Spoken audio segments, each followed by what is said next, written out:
this world, they resound with God's own heart. Oh, let the ancient words impart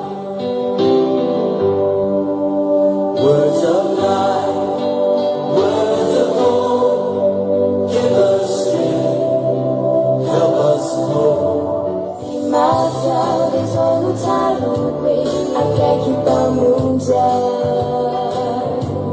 Patunjukani rande tsimaintsy tafita fakaiky pamunja Mbola azonao atao fiteny Jesosy nanao amin'ny lanitra amin'ny fiamarena.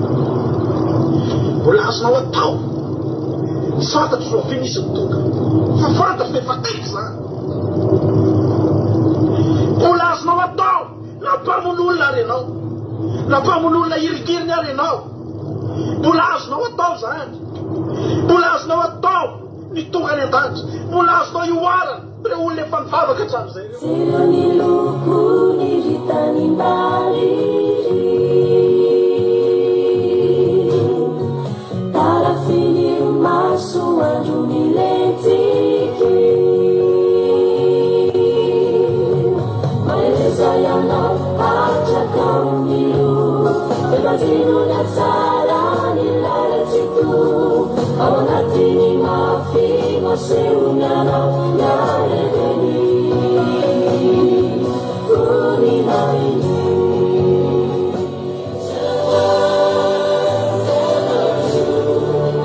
Changing me and changing you, we have come with open hearts. Oh, let the ancient words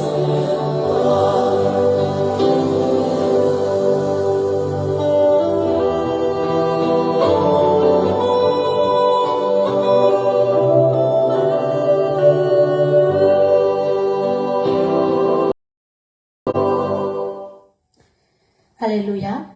Voninahitra an'Andriamanitra irery ihany fiadanana kosa ho antsika tsara avy izay tondratondray androany ato anatin'ny fandalana fotoam-bavaka isika dia raha antsika amin'ny akiradio sy ny fandalan-dravoka izao isika rehetra ihany koa izay tonga eto androany dia faly indray izay miarahbanareo manona ny fiadanan'ny tompo amintsika rehetrarehetra isa-tokantrano isam-batan'ny olona izay miara-mivavaka aminay eto indray androany ary misaotra anareo ihany koa misafidy foana miaraka aminay ao anatin'izao fotoam-bavaka sabata izao. Tsy eto ihany no misy fotoam-bavaka rehefa andro sabata fa misaotra anareo satria misafidy nareo niaraka aminay eto mba ary mivavaka aminay ao anatin'izany sabata izany ary tsy mahafoy ny fiarahantsika mivavaka dia tonga eto foana indrindrindrindra tsy mahafoy ny fanatrehan'Andriamanitra izay mba iainantsika eto rehefa tahaka an'izao ry havana malala.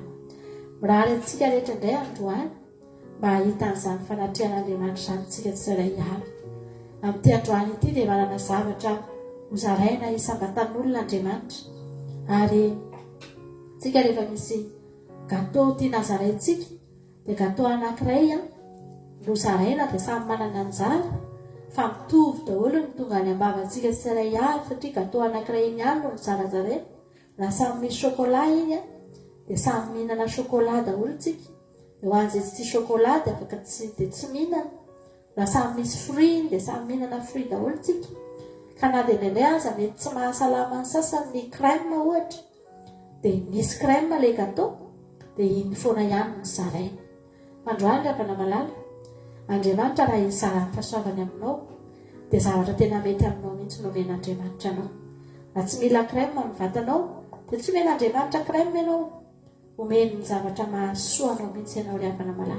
Samy manana anjara isika tsirairay avy ary ny fanjakan'Andriamanitra ry havana dia manan-karepasoavana, manan-karena zavatra tsara, manan-karena zavatsoa io fanjakan'Andriamanitra io ary ampy mizara ho an'ny tsirairay avy io ho an'ny sambatan'olona hatramin'ny ankizy faran'izay kely ka hatramin'ny olona faran'izay lehibe ary samy manana ny anjara tandrify azy ny tsirairay. Androany tonga eto ianao mety tsy gatô misy crème ny asoanao dia tsy izany no omen'Andriamanitra anao. Mety ozy izy ianao hoe na Andriamanitra mba mily feuille ihany tiako androany, na Andriamanitra zavatra masirasira zao no tena mba ilaiko. Dia havana malala hoy ny ten'Andriamanitra aminao ianareo na dia ratsy azy mahay manome zava-tsoa zanakareo koa mainka ava fa ny rainareo izay any an-danitra misahay anome. Halleloia. Mihoatra lavitra noho izay eritreretintsika no azon'Andriamanitra omena antsika tsiray avy amin'ny androany ity. Azo fahatongavantsika izao ry havana dia tena hizaran'Andriamanitra ny fahasoavana amintsika rehetrarehetra. Tianao Jesosy, tsaroko tamin'izay mbola kely ny havana malala dia petraka tany amin'ny dadabeanay izay nisy fotoana dia rehefa izay moa tany amin'ny tasy tany no toerana nisy anay dia ny tranonay tamin'izany trano bongo dia feno olona nefa ao anatin'ilay trano mipetraka ao daholo izay miray tampoa misy kozay misy kozinina ao mbola misy hatramin'ny taontaona sy ny taontinina dia mahavariana fa atonona anay ilay trano kely tamin'izany. Fa nizatra tena mahafinaritra rehefa any daholo izay dia tonga ny hariva avy any an-tsaha sy avy miasa daholo ny olona dia osy izy dadabe anay hoe avy daholo aty nareo osy izy ikizy rehetrarehetra. Rehefa ilay harivariva iny dia mandrehatra afo kitay dia petraka eo amin'ny afo kitay eo dadabe anay dia tonga avy any daholo izay rehetrarehetra riavana dia mivory eo aminazy eo manodidina azy eo izay ikizy rehetrarehetra dia miaino any dadabe. Dia mahafinaritra nge raha fa n'izany fotoana mamy izany tena hoe nanamarika anay mihitsy hoe rehefa takariva iny manomboka efa lasa ny masoandro dia mirehatra ny afo ao an-tokotany ao an-trano dia eo amboro-patana daholo izay rehetra dia izay zavatra tenenin'ny dadabe amin'iny ka adidy ary tena miditra anatin'ny saina daholo mihitsy. Tantarangano izy indraindray dia tonga dia tadidinao ilay zavatra tantaray. Indray izy mananananatra zavatra maro dia tsaroana ao daholo satria manokana fotoana mihitsy rehetra hoe andaontsika iaino any dadabe dia mivory eo amorom-patana. Ohatran'izany akery fa na ty androandroany ty ny dadantsika ny raintsika no miantso antsika androany avy andaontsika hivory iaino an'Andriamanitra. Rehefa mahazo toerantsika mahazo afaninantsika maka toerana tsaritsika anongilan-tsofina isika dia azo antoka fa ho voaraintsika izay zavatra rehetra omen'Andriamanitra antsika ry havana. Hoy Andriamanitra amin'ny sokafo ny vavanao ho amo izay ahafahako anao. Halleloia. Amahana antsika indray ane Jesosy amin'ity androany ity. Amoky antsika indray ane ny fanatrehan'Andriamanitra amin'ity androany ity. Miteza ianao iaino amin'izao fotoana izao manokana fotoana iaino an'Andriamanitra antsika ao anatin'ny fotoam-bavaka rehetra izay renesintsika eto androany. Antsika hivavaka amin'izao fotoana izao dia natahantsika mihitsy indray ny fanatrehan'Andriamanitra. Tena invitentsika indray Jesosy androany hoe Jesosy midina indray ianao eto manatrea indray amin'izao fotoam-bavaka izao fa ilaina ianao. Halleloia. Saotranao izay Jesosy no mpitiavanao. Makasitraka Jehovah'Andriamanitra fa tena tsara ianao. Makasitraka Jesosy fa tsapanay indray ny fitiavanao anay androany ary.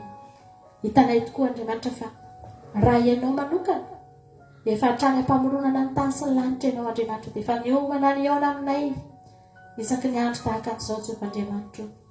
Tsy mba andro vaovao aminao izao andro izao fa andro efa mahazatra anao satria ionanao amin'ny zanakao.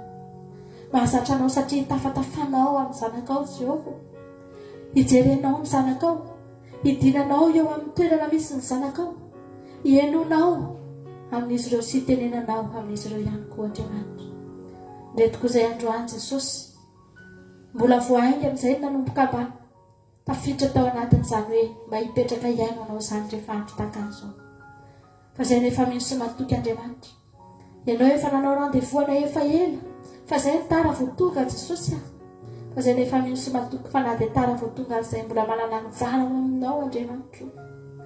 Ndreto izay androany tonga eto anatrehanao misaotranao ny amin'ny fahasoavana rehetra izay hozarainao taminay tsiray avy sy nisy atokantrano sy nisy mba tamin'olona anay tamin'iny herinandro iny.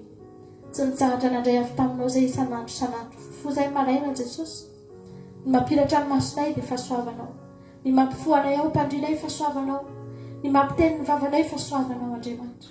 Ny mbola mampisy fofonaina eo amin'ny vavoronay Andriamanitra fahasoavanao, ny mbola mampalady ny sofinay Andriamanitra fahasoavanao, ny mbola mampietsika amin'ny tananay Jehova fahasoavanao, ny mbola mampandeha ny tongotray fahasoavanao, ny mbola mampietsika ny anatinay sy nitaovanay rehetrany fa soamanao Jehovahandriamanitra rainay tsara indrindra.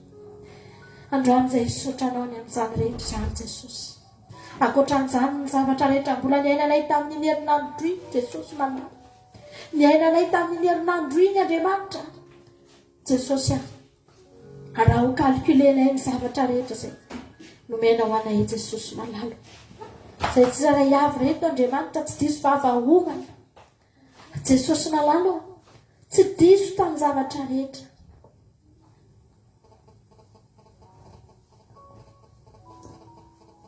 Misaotra anao izay. Misaotra Andriamanitra satria tena fahasoavana lehibe. Tena fahasoavana lehibe no noraisinay taminao. Aleluia. Na ny farany kely indrindra taminay hatramin'ny lehibe indrindra Jehovah. Tsy nisy tsy nandray avy taminao. Ndreto izay tonga eto androany miankohaka eto anatrehanao Jehovandriamanitra. Hideranao hanomeanao ny hajam-bony indrindra sy ny fisaorana ambony indrindra. Hanomeanao izay nendrikanao. Aleluia. Hanomeanao izay tokony anao Andriamanitra. Manatreha an'izao fotoana izao ianao Jesosy. Mba tsy ho zava-poana ihany izao fivoriana eto izao Andriamanitra. Fa ho tena zava-dehibe satria misy anao.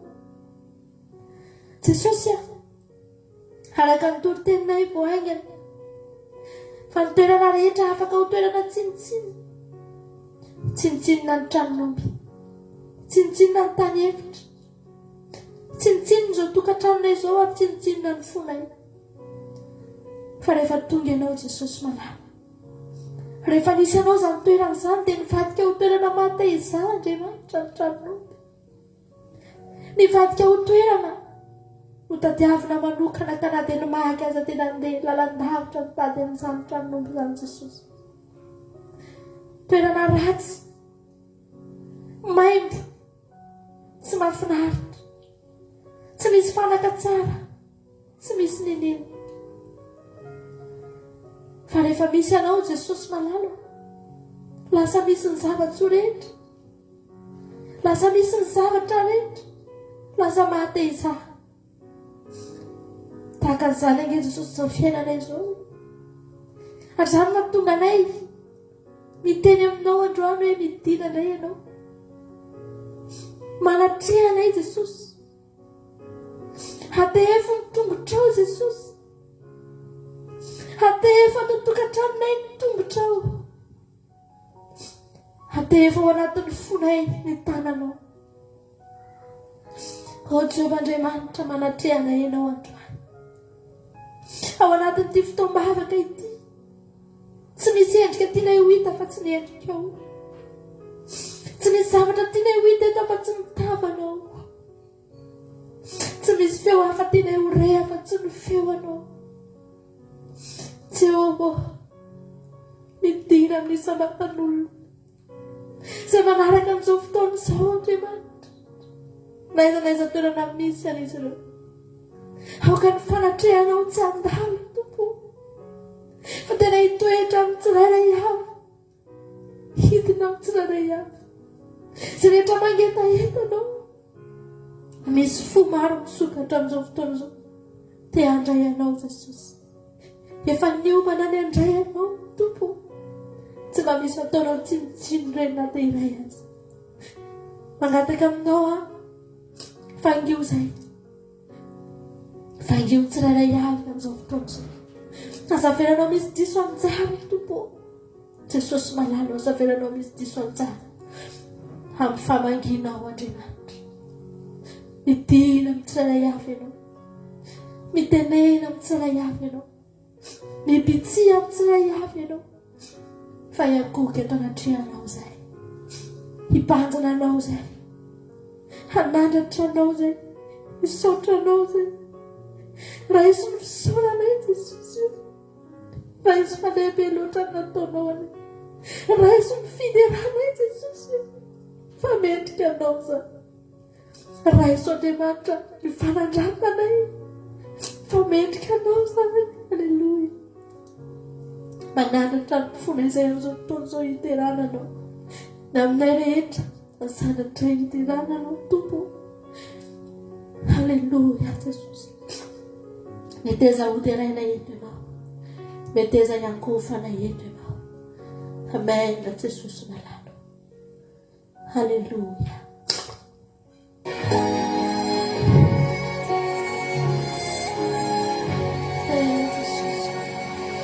He's done so much for me. I cannot tell it all.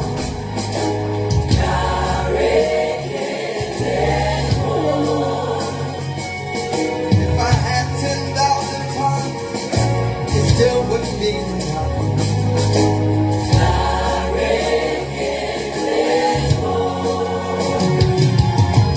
Cuckoo, now am I really? When you hear completely.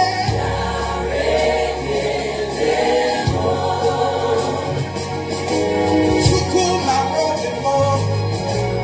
It's the pendulum. We stand up. Haleluya.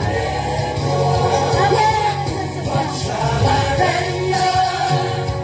To Jehovah, for He has done so very much for me. What shall I render to Jehovah? For He has done so very much for me.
What shall I render to Jehovah? Sureja na For todo. He has done. Amarlo tren kasih. Haleluya. What shall I bring to Jehovah? For He has done so very much for me. Lift your hands. No, I can let them all.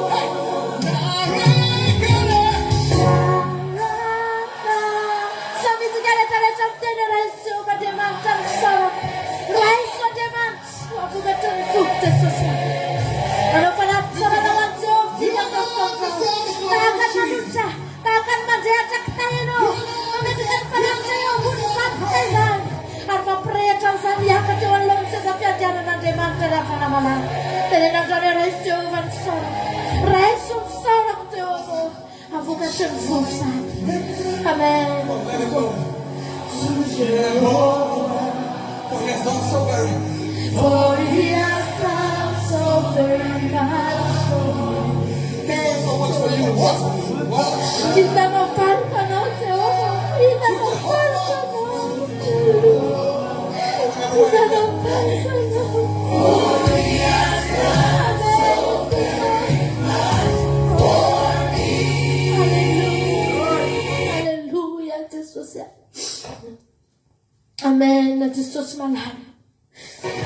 Sekarang mana-mana jangan nanti sana kami kuat kami senang. Bisa jangan kapan hati keno. He's done so Mandai much for me. seno. Mandai parat tidak.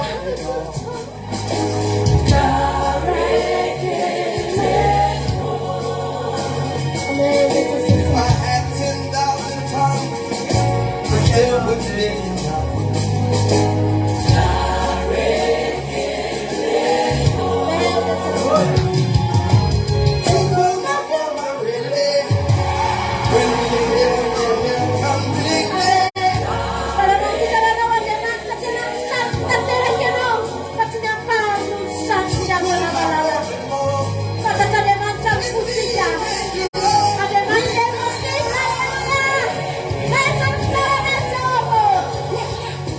What shall I render to Jehovah? For he has done so very much for me. What shall I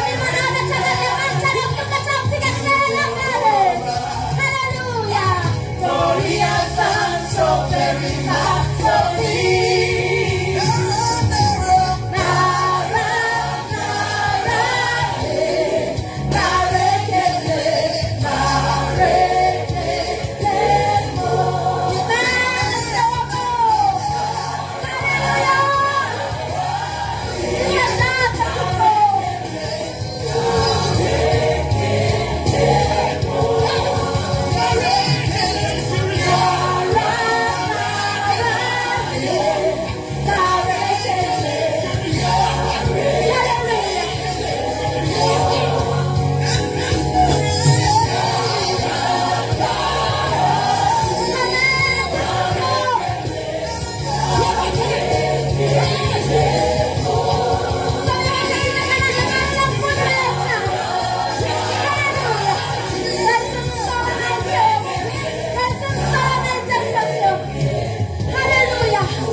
Lift your hands.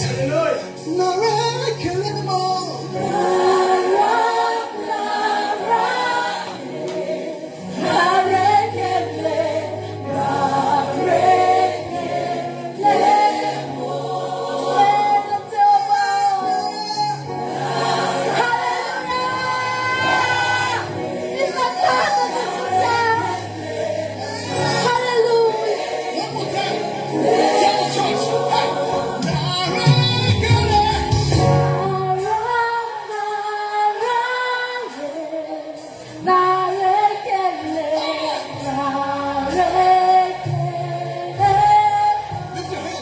You alone deserve the glory, Jesus.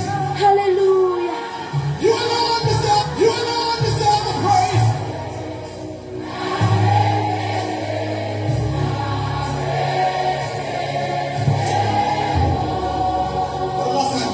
What shall I render? Come on, let him know. To Jehovah. For he has done so very. For he has done so very much for me. He's done so much for you. What shall I render to Jehovah? To Jehovah. Everybody declare, for he has done so very much for me. Hallelujah, Jesus. Inona navina iavananao Andriamanitra. Tsy misy Jehovah Andriamanitra. Tsy misy Tompo. Raha izy no fisaonanay Jehovah. Raha izy no fideranay. Haleluia. Raha izy Andriamanitra no fideranay. Raha izy no voninahitra fahanao zany Jehovah Andriamanitra. Raha izy no voninahitra fahanao zany Jehovah Andriamanitra rainay. Meteza ianao amin'izao fotoan'izao hitetinisa tokantrano sy samatan'olona Jehovah Andriamanitra. Tetezo ny samatan'olona. Tetezo ny fonay tsirairay avy. Jesosy malalo. Tetezo amin'ny fanatrehanao zay. Tetezo amin'ny fanatrehanao ny afinao. Handrehatra anay amin'izao fotoan'izao. Handrehatra ny fonay amin'izao fotoan'izao Jesosy. Fa miandrandra anao zay. Miandrandra anao zay Jesosy. Miandrandra ny fanatrehanao zay Jesosy malala. Fa tianay hoentina indray izany mamakivaky ny herinandronay Andriamanitra. Tianay hoentina indray izany Jesosy. Amen. Haina tanteraka ao anatin'ny fanatrehan'Andriamanitra tsika riana. Hoentsika hiteny andrana tehiketra amin'ny fanatrehanao a Jesosy. Halleluja. Tehitoetry ho amin'ny fanatrehanao. Tompo Hoentsika rehetra samy anila izany fanatrehan'Andriamanitra zany amin'izao fotoana. Samy manila belajar ya Bang. Saya catat ya itu. Saya catat tuntunan Tuhan. Saya catat yang Tuhan. Haleluya. Saya catat Tuhan itu. Sabi maniya natin panaalala. Saya panang punaw Nagsasabi ka na sa at namin magkapadalong na ang pinagsisan niya panamala. Hallelujah. Dewa nila na. Hallelujah. Yang nagsasabi na ang tuko. Sinisunod natin kay kilala. Kapag sanasyawa ng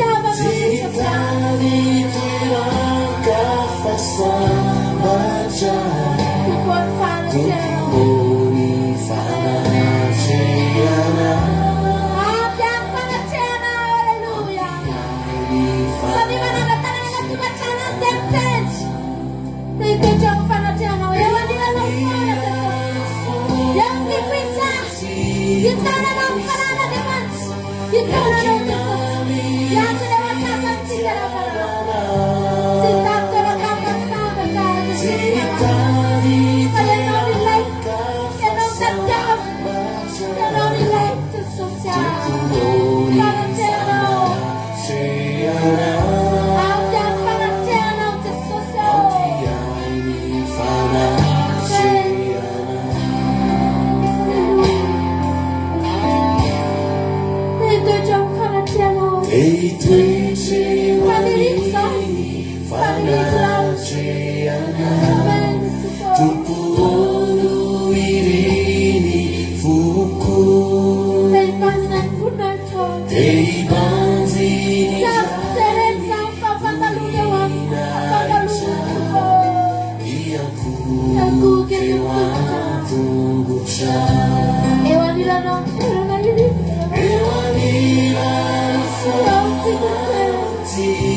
Take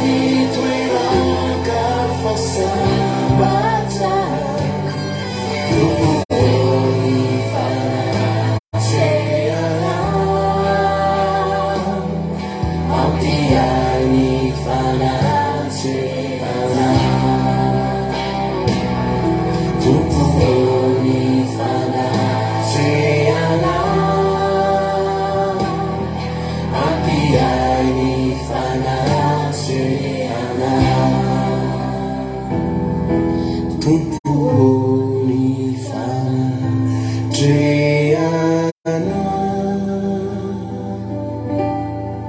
ampiainy fanandreana.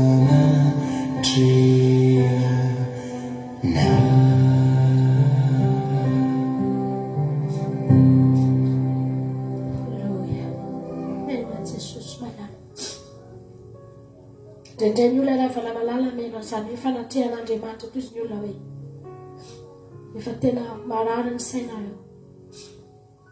Fa maninareo no miteny hoe ampinareo ny fanatrehan'Andriamanitra fa nga zany izy ny olona hinanana sakafo. Ry havana malala. Tsy fantatry ny olona fa Jesosy rehefa manatrika amin'ny toerana anankiray iny afa. Dia sady tsy trano ny olona rehetra eo ny tsy avelany honoana. Ary tsy avelana nanjava mahory ry havana malala. Fa raha ny teny Jesosy manao hoe izany mpiandry tsara ry havanao. Ny fisiany Jesosy eo amin'ny fiainantsika tena mahavoky antsika. Mahavoky antsika ny zavatra rehetra ry havana.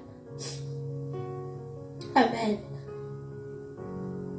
Fiainana mandrakizay ry havana nomeny antsika. Sady vokisantsika eto an-tany. Nomeny fiainana mandrakizay antsika. Inona ry havana ny tsy ampy antsika amin'izany? Inona ny tsy ampy?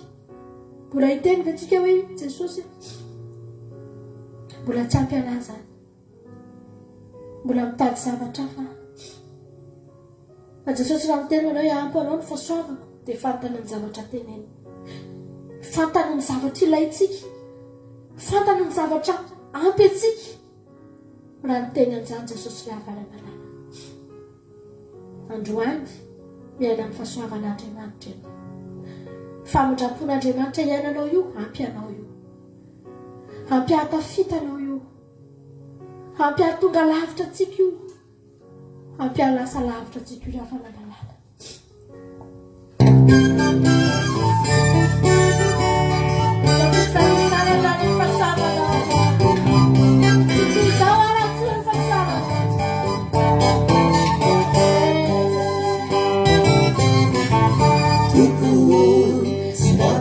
Zawara sini fahasoavanao hoe tsy mbato izawara tompola tsy ny famindramponao zavapona miezaka vitana tsy ny fahasoavanao hoe ny fitrasako anetsika vitana tsy ny famindramponao rasolery tompo ny fisaranay anao Rasuleli tumpo aria wanatiko awe Rasuleli tumpo ni fidelana nawe Nifaka si chana na aria wanatiko awe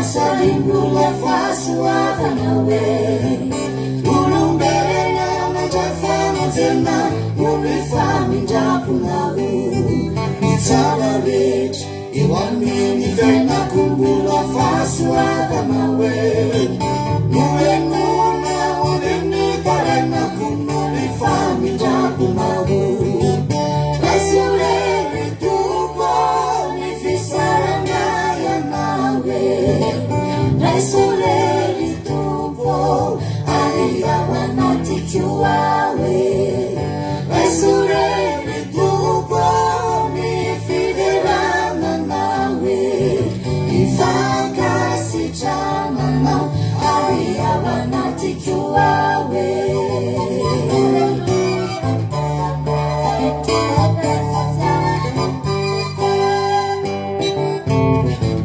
Nadisana Sanalaruta Numi famindramponawe Nisitakamu atakwewalu Santala kilumbiandua Fununau Niturachani Maufurina itawe Siamineli Kanefai Sani Fanuri Fasiwavanagu Hallelujah Rasule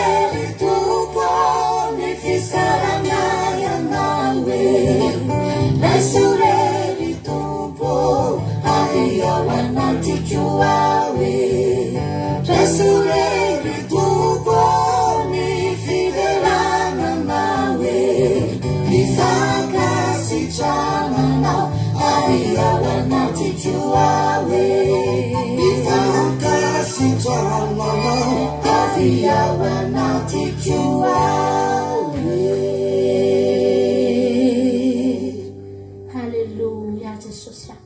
Tena raisin'Andriamanitra avana, tena raisina ny fisaorana, raisina ny fiderana ho azy io, raisina io fitarainantsika ary avana raisina, ny fisaorantsika veravana tso raisina. Halleluja. Tianao ange Jesosy le avana malala, tena tianao Jesosy. Misy Andriamanitra tena mankasitraka anao, misy Andriamanitra tena mijery anao, ary misy Andriamanitra tena faly aminao. Mafantatrao ve havana ny fifalian'Andriamanitra? Ao an-danitrao mahitanao hoe manokana andro anankiray ianao himpanjinana azy fotsiny, tsy hijerena afa-tsy izy, tsy hisaintsanana afa-tsy izy, tsy resahana afa-tsy izy. Halleluja. Mafantatrao ve ny fifalian'ny olona anankiray, fifalian'ny marie, ny olona mpanambady rehefa tonga ny olona mpanotrona ny havana malala, faly ny mpanambady hoe misaotra fa tamin'ny fahatongavanareo. Nanokana andro anankiray mihitsy natongavana tany nanotronana an'ilay mpanambady ry havana. Fa Andriamanitra ao an-danitra ao oatra lavitra amin'izany ny fifaliana. Ianao tonga eto mahafaly an'Andriamanitra. Tena tian'Andriamanitra ny fahatongavanao mivavaka eto ihany. Tian'Andriamanitra io fiankofanao io, tian'Andriamanitra io fanandratan-tanana ataonao io, tian'Andriamanitra ny zavatra ataonao. Raha mipololotra fiderana azy ny fonao amin'izao fotoana izao, fantaro fa misy fankasitrahan'Andriamanitra midina any aminao any. Misy fankasitrahan'Andriamanitra tonga amin'ny fiainanao ry havana malala. Tianao Jesosy. Andriamanitra mahery io Andriamanitra ivavahantsika io ry havana. Andriamanitra tsara ny Andriamanitra ivavahantsika ry havana malala.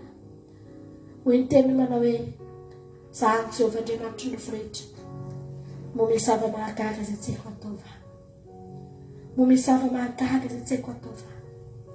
Ao anatin'ny fiderana ianao, afaka mahita ny fahalebiazan'Andriamanitra. Afaka mahatsapa mihitsy ianao hoe Andriamanitra tena lehibe loatra ange ianao hoe, tsara indrindra ange ianao hoe. Halleluja. Misaotra Jesosy. Misaotra Jesosy.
Tatapinaza ny lalana ny varatra Tatapinaza ny lalana avy any atsimo Tatapinaza ny lalana ny atsimo Na dia manao izay hoafany aza amin'ilay voly Isalatsara manao izay hoafany Fa Jesosy tsika manokatra lalana avy any an-tany isanandro hitahina amin'ny fiainanao Halleluja Tatapinaza ny lalana avy any Tatapinaza ny lalana ny drefana Mbola tapina koa aza ilay nasinanana Tsy manino izany Matoky izay Izaka tsisy atahorana akory Jesosy zay manokatra lalana avy any am-body Halleluja Eo antsika rehetra samina mafy Izy lay magaga Izy lay mpanjaka tokony manam-pahefana Izy mandemanitra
Halleluja Izy ilay mahery Amen Jesosy Izy ilay magaga Rehefa tonga tetỳ an-tany Jesosy dia betsaka ny tsy nametraka azy ho mahery fa na napetraky ny olona izy na tsy napetraky ny olona dia izy foana ny hafana ilay mahery ary tsy misy toa azy tsisy azo arina izy foana ny tsara na ho apetraky ny olona ho ratsy azy izy dia mbola izy ihany tsara ry havana malala mbola izy foana ny mpanjaka ary na dia napetraky ny olona ho tsinitsinina azy izy mbola izy foana ny tompony tompo sy mpanjaka ny mpanjaka manana ny toerany ao an-danitra ao ary tsy azo hozongosolona mandrakizay tsy misy manana toerana ohatra azy Halleluja fa mbola izy ihany ny ambony indrindra ry hafa mbola izy ihany ny tsara indrindra ry havana malala tsy ny olona ny afaka mametraka hoe izy tsy ny olona ny afaka miteny hoe iza Jesosy afaka tenen'ny olona izay tia ny tenenina fa tsy manova nenena amin'ny Jesosy zany ry hafa fa ny tompony tompo sy mpanjaka ny mpanjaka dia mandrakizay ny fanjakana mitoetra mandrakizay. Aleloia.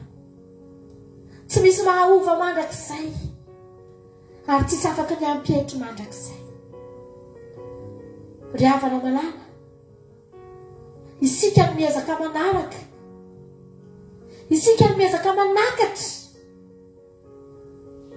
ny fahatsarany sy ny fahalebiazana amin'ny alalan'ny fanoloran-tenantsika, amin'ny alalan'ny faneketsika azy. Fa Jesosy ry havana malala, efa lehibe izy hatramin'izay ka ho mandrakizay. Alfa sy Omega, maina Jesosy malala, fandoahana sy fiafarana.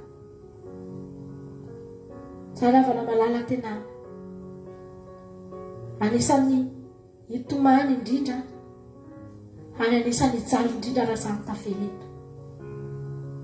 Nofinofy foana izany hoe Jesosy andray androany hitanao. Fa raha izany tsy tanteraka eo amin'ny fiainako, ry havana, izany hijaly indrindra. Hijaly daholo ihany ny olona, fa za tena nireko hoe ohatrany tsy haiko hoe amin'ny firy eny ny fijaliako ry havana raha hijaly eto. Raha tsy ahita ny zavatra ny nofinofisiko, betsaka ny zavatra ny nofinofisiko efa tsy azoko, betsaka ny zavatra efa mba nirikoka eo amin'ny fiainako fa tsy nety azoko, tsy nety tonga teo amiko mihitsy. Fa ny zavatra anankiray tena nofisiko dia ny ahita an' Jesosy amin'izany fotoana izany, ary fantatro fa azoko atao izany, afaka ho azoko izany ary afaka ho hitako. Fa raha izany no mbola tsy hitako ry havana, dia tena hijaly aho ary tsy fataketako ny ahoana ry havana ny fahoriako. Inona ny zavatra mety ho ataoko amin'izany fotoana izany? Fa raha mbola misy ny androany, izao ny zavatra teneniko hoe Jesosy, ampianaro anao ny sitraka ho ahako. Za Jesosy te handeha amin'ny lalanao, siko avotsitra izao fiainako izao, siko avotsitra ny nofinofo, satria fantatro fa misy tanjona, misy zavatra fahako manatratra ny nofinofo eo ao ry havana malala. Fantatro anie ny lalana, tsy nafenina na ny lalana, tsy nafenin'Andriamanitra na ny lalana, fa natorina naseho ny miharihary teo an'ireo. Anjarako ny mandeha, anjarako ry havana malala ny manatratra ny tanjona, anjaranao ry havana ny manatratra ny tanjonao. Fa vitanao za, azonao atao zany, ataontsika androany teny Jesosy malala. Ampianaro anao ny sitraponao ahy, ampianaro andeha amin'ny lalanao ahy Jesosy. Amen Jesosy. Tsika nety tena eo anoloana Andriamanitra amin'izao fotoana izao, ny tenintsika Jesosy ampianaro.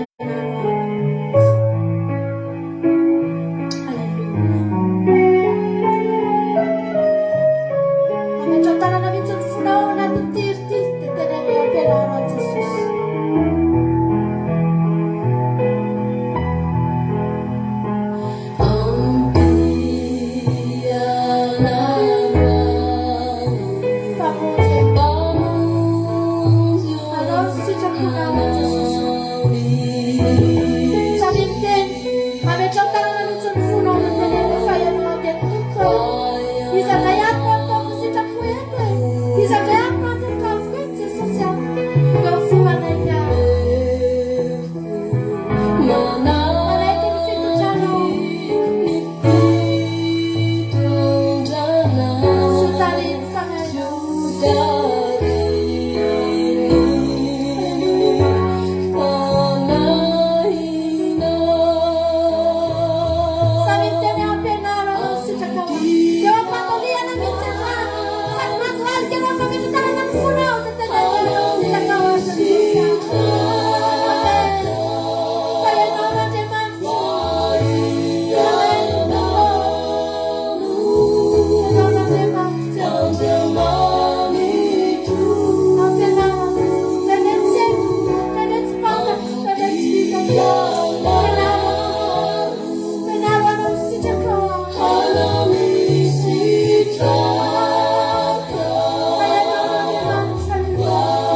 tsy mahafantatra izy zavatra nalay tsy fantatsika hoe Jesosy sitraponao ve zao ataoko misy fotoana ny lofotsika mitady andresy atsika lavana malala nalay tsy fantatritsika ka Jesosy amety ve nataoko sa tsy mety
Sitrapona tumpo no mamikyu Sitrapona tumpo no dilikyu Kaninuni nanzu io minifiainaku Sitrapona tumpo atukisaku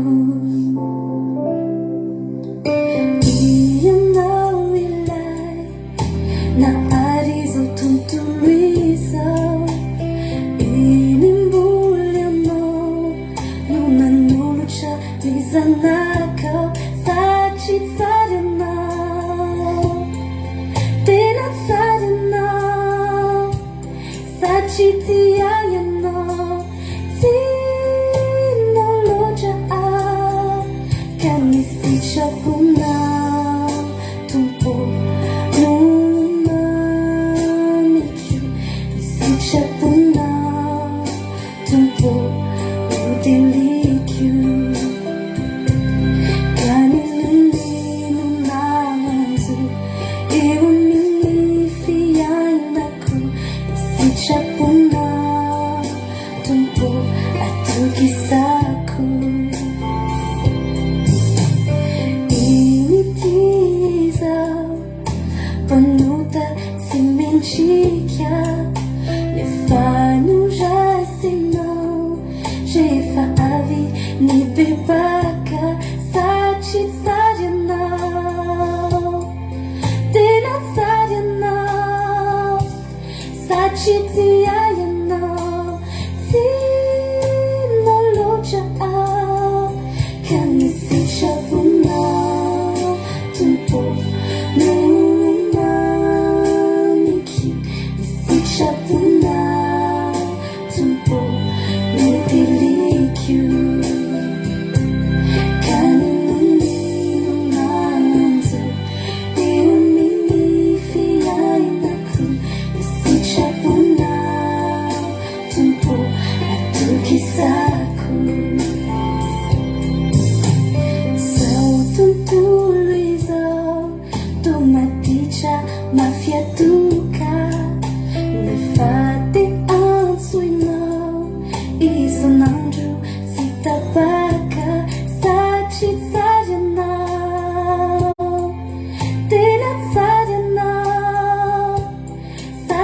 fidianao fitiavanayanao ka misy saponao tompo no mamiko misy saponao tompo no dilikyo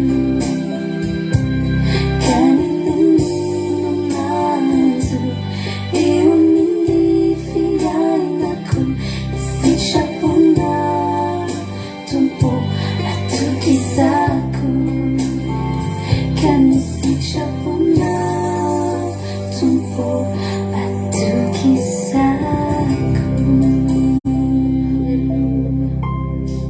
Amen, Jesosy malala. Atokisanay ny sitraponao Jesosy. Izany ny itiavana eny io. Izany ny itiavana eny io Jesosy malala. Tianay io satria atokisanay. Tena atokisanay. Amen.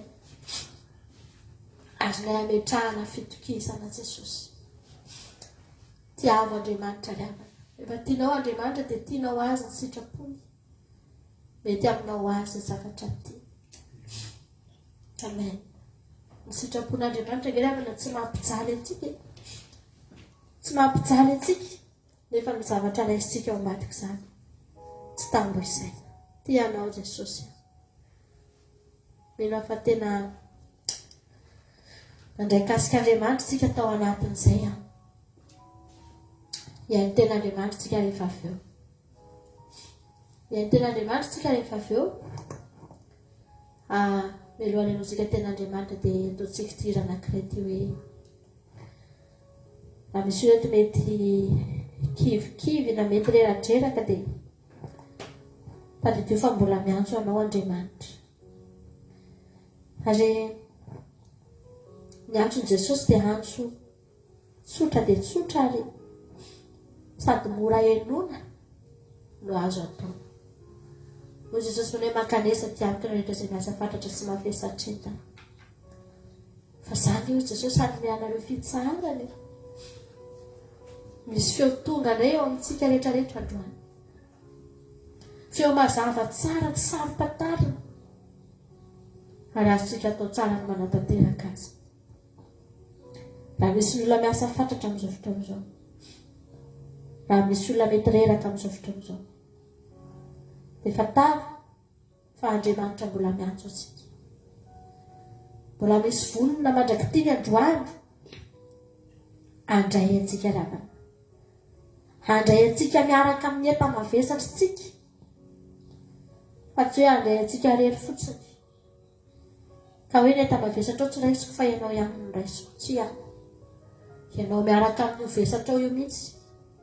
Miaraka amin'ny zavatra rehetra mirongorongo eny aminao io mihitsy. Ianao io mihitsy no raisin'i Jesosy manontolo. Tahaka ny hoe voadidina zavatra be dia be ianao. Dia miara-bataina amin'iny ianao. Dia miara-fahana ny zavatra rehetra mahazo anao. Diavana malala. Tena tianao Jesosy. Ihainy tena Andriamanitra tsika rehefa efa mahafaly ny anao antiry tia. Ho antsika rehetrarehetra. Ira efa ela be izy tia. Misy mahay tsika eto mety betsaka amin'ny mahay antiry tia. Ataontsika indray izy androany. Halleluja.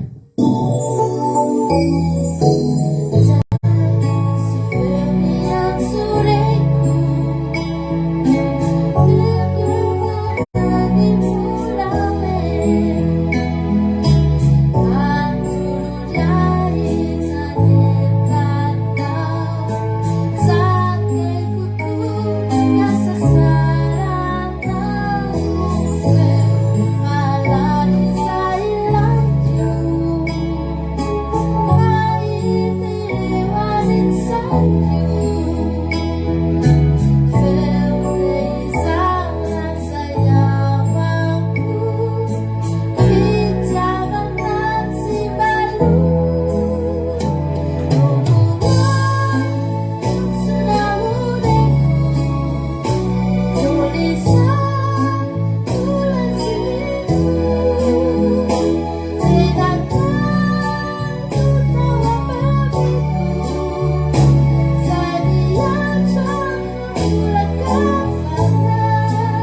misaotra an'andriamanitsika tamin'izay fotoana izay a.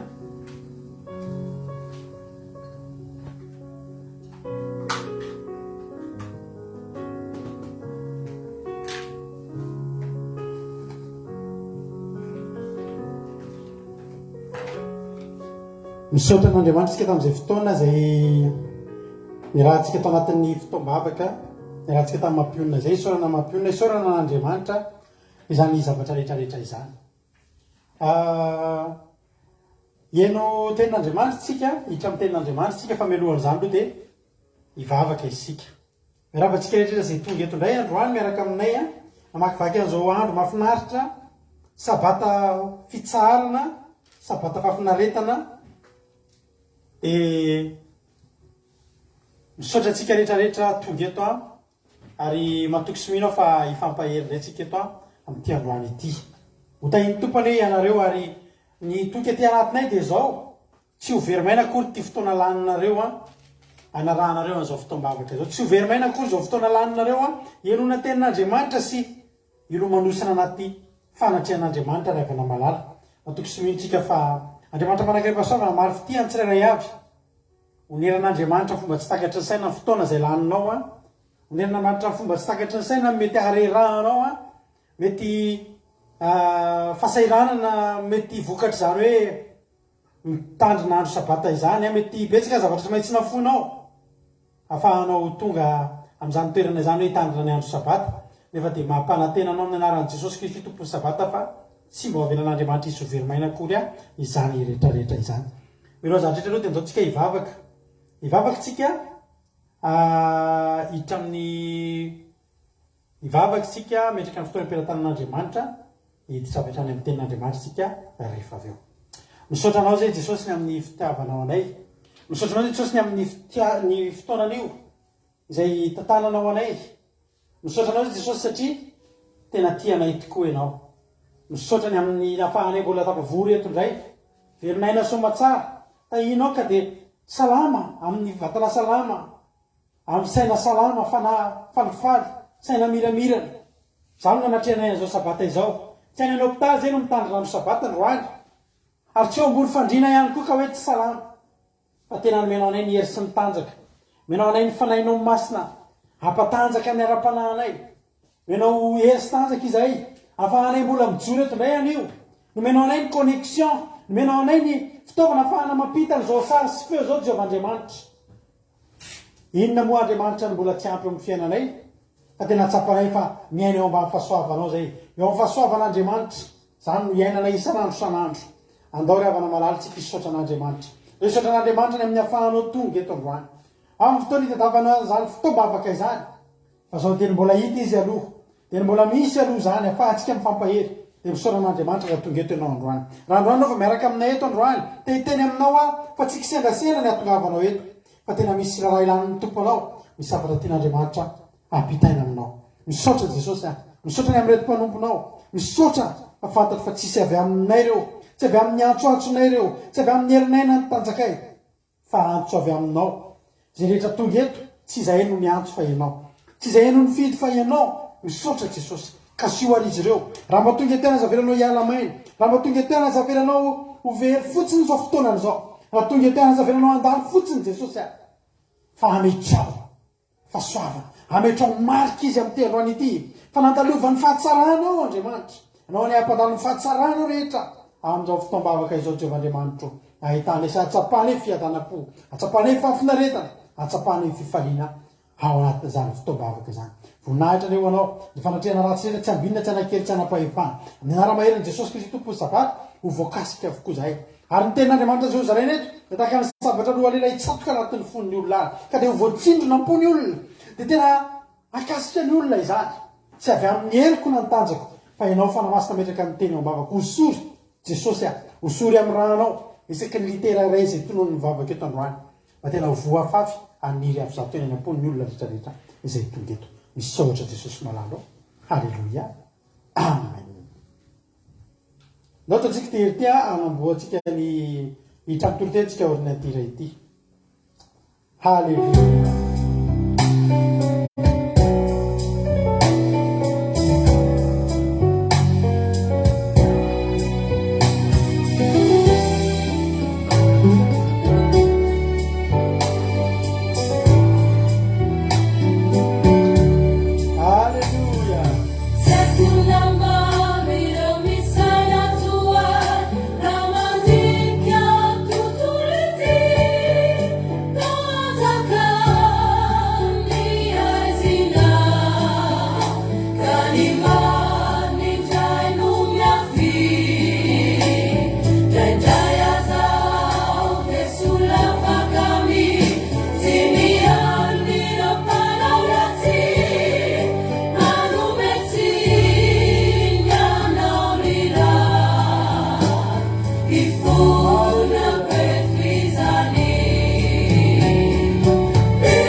Afaka andiko satria miarina ampireare aho raha nahita ny fiadanany ratsy fanahy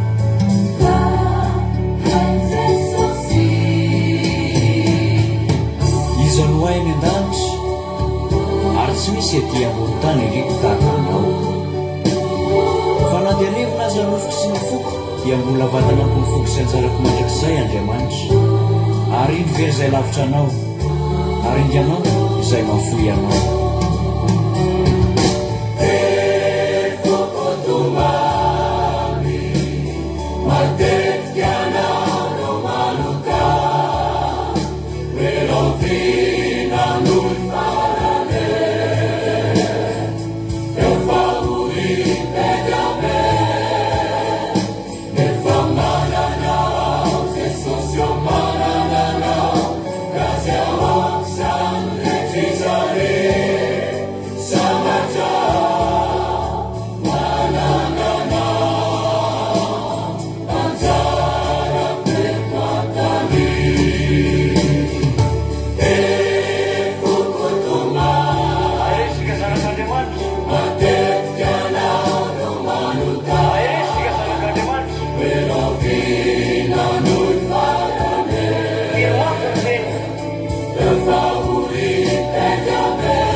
Rovinany farana ozy le hira efa ifarana efa tsy ho ely zany manana faharetana ifarana tsy ho ely ty fiainatsika tia ndao amboarina zay mbola tsy mety fa ho avy Jesosy. Halleluja. Androany ny fotoanatsika dia somary ova kely mandritra ny herinandro moa dia ny ankizy amin'ny groupe Maresy no mitondra tenin'Andriamanitra dia ny tenako kosa mamelabelatra ny tenin'Andriamanitra. Ary tamin'ny herinandro itsika dia nisy andro anankiray izay tsy nisy ny fandarina satria tsy teo kely ny tenako fa somary nandeha lavitra.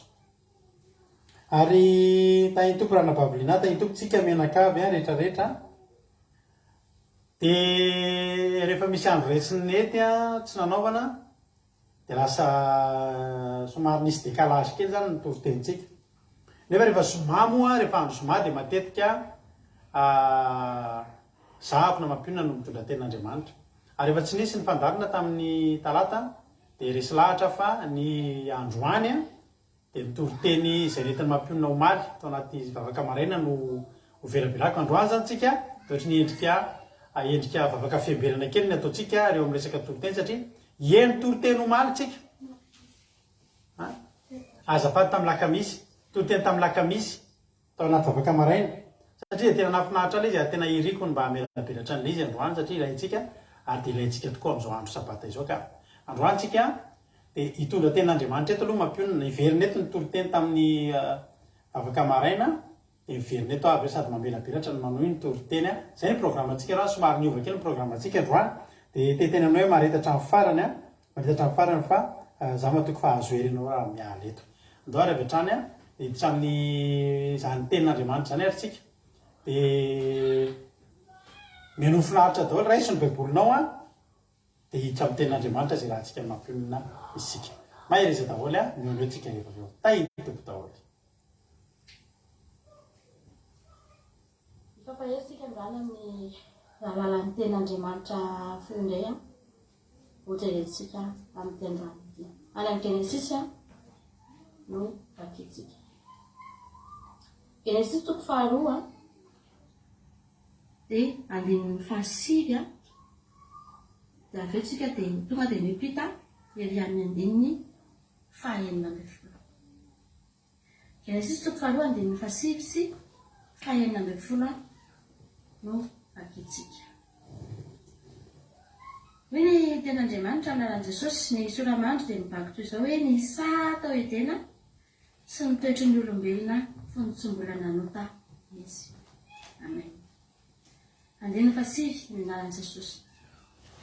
Ary nampaniry Jehovah Andriamanitra tao amin'ny tany ny hazo rehetra izay mahate iza sady tsara ho fihinana ary ny hazo naina teo afovoan'ny sa sy ny hazo fahalalana ny tsara sy ny ratsy. Andininy fahaenina ambin'ny folo. Ary Jehovah Andriamanitra nandidy andra lehilahy ka nanao hoe ny hazo rehetra eo amin'ny sa dia azonao hihinanana ihany fa ny hazo fahalalana ny tsara sy ny ratsy dia aza hihinanana fa amin'ny andro izay hihinananao azy eo fady tokoa ianao. Amen. Hoe ny ten'Andriamanitra amin'ny andininy fahasivy hoe nampanirin' Jehovah Andriamanitra teo ny hazo rehetra izay sady mahate hihinana no mahate izany. Ary tsy nisy hazo ratsy mihitsy zany nampanirin'Andriamanitra tao amin'ny sa Edena. Fa nisy hazo anankiroa nataon'Andriamanitra teo afovoany. Dia ny hazo anankiray dia hazo naina. Ary ny hazo anankiray dia ilay hazo fahalalana ny tsara sy ratsy izay noraran'Andriamanitra ny amin'ny andininy fahaenina ambin'ny folo hoe aza hihinanana. Io ihany no hazo noraran'Andriamanitra tsy hihinanana fa ny ankoatran'io afaka nina ny Adamasefo na dia ilay hazo naina azy. Aleloia. Ary resaka makasika io hazo naina io sika androany. Mazava ho azy rehefa namalala fa samy hafa be mihitsy ireo hazo anankiroa ireo. Ny hazo naina dia hazo misy voniny izy io. Ary tena navela mihitsy io ho an'ny Adamasefo. Tamin'ny alalan'io hazo naina io no nafahany Adamasefo ny velona mandrakizay. Satria mihinana an'io foana ry zareo. Mihinana an'io foana. Nangejerentsika tonga dia dingantsika vetivety aloha dia miverina eo tsika rehefa nazavako an'izay. Genesisy toko fahatelo angao ao ambadika eo hoe akitsika vetivety. Genesisy toko fahatelo andininy fa roa amby roapolo dia miverina eo tsika eo. Hoy ten'Andriamanitra. Genesisy toko fahatelo andininy fa roa amby roapolo. Ary hoe Jehovah Andriamanitra, indro ny olona efa tonga tahaka ny anankiray amintsika ka nahalala ny tsara sy ny ratsy. Ary ankehitriny indray ho hanenjitra ny tanana izy ka akany koa ny hazo naina ary hohaniny ka ho velona mandrakizay izy. Ity hazo naina ity zany rehefa namalala amin'ny fotoana Adamasefo mihinana an'izy io dia io no ahavelona azy mandrakizay. Io tsy ahitany fahafatesana. Fa ilay hazo anankiray indray dia izao.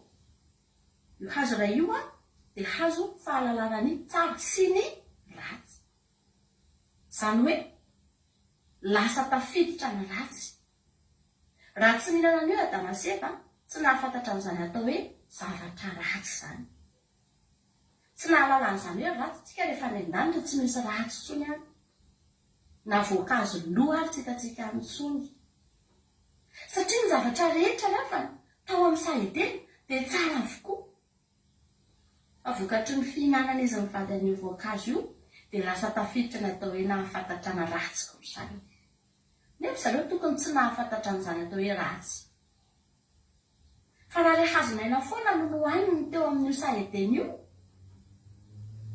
dia velona mandrakizay izy sady tsy nahafatatrana ratsy izy fa zao ny zavatra nampalahelo ny safidy evy nanandrana an'le voankazo voarary ary rehefa ninana an'le izy izy mivady dia nampalahelo be ny toy an-tantara satria raha jerentsika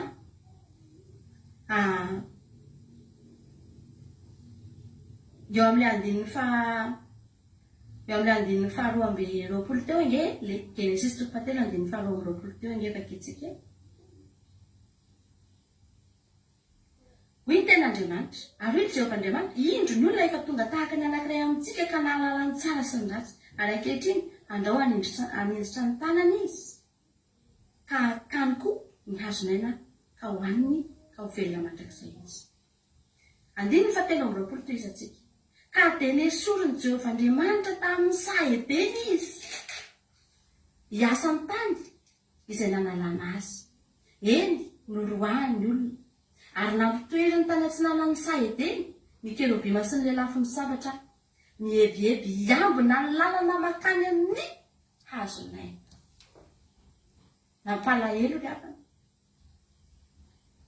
lasa mifefen'Andriamanitra le hazonaina ozy izy Andriamanitra satria efa nifidy nihinana ny voankazo voarary nareo rehefa naseva dia tsy azonareo atao tsy no mihinana ny hazonaina iny. Hazo anankiray ihany ny azonareo fidina na nareo mihinana ny hazonaina izay nomeko teo ka tanteraka taminareo ny teny fa ho velona mandrakizay tsy nisy fahafatesana na ianareo ny safidy ny aino menararaka nihinana ny voankazo voarary tsy afaka mikitika ny hazonaina antsonareo satria efa nisafidy hazo anankiray ianareo.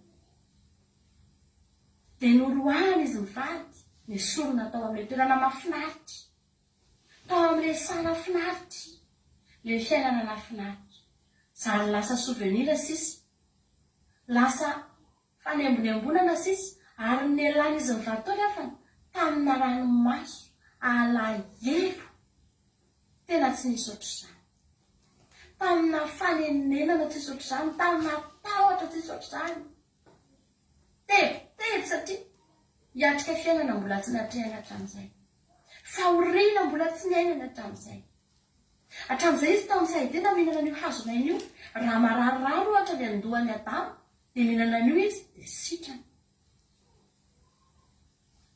raha misy zavatra mahazo nge jerentsika izany ten'Andriamanitra izany ohatra ny tonga moa izany dia mandingana foana any any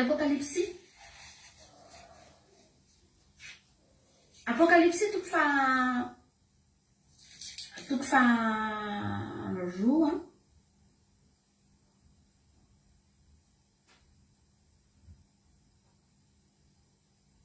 faharoa amby roapolo azafady any amin'ny faran'ny Apokalipsy mihitsy izany toko faharoa amby roapolo andininy faharoa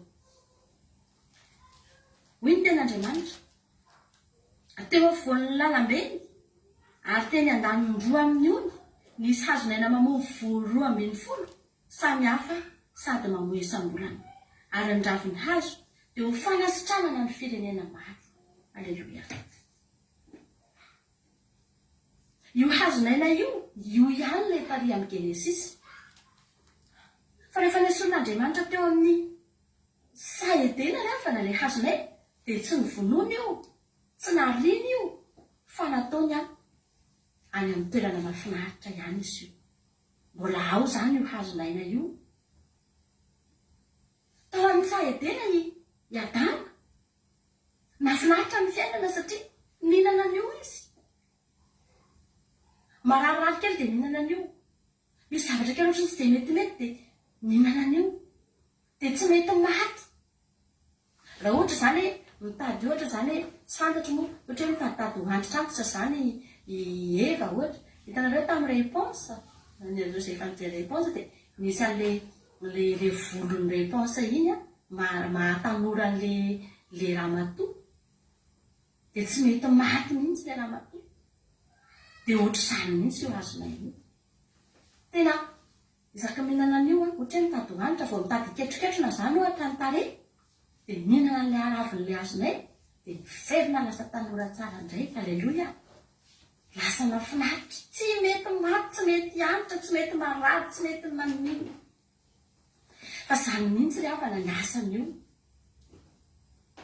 Dia andahoany io fiainana io izy mivady satria voaozona ry zareo. Ozy Andriamanitra tsy mahazo mijanona antsonareo. Fefehy ozy Andriamanitra, nofefen'Andriamanitra ry havana.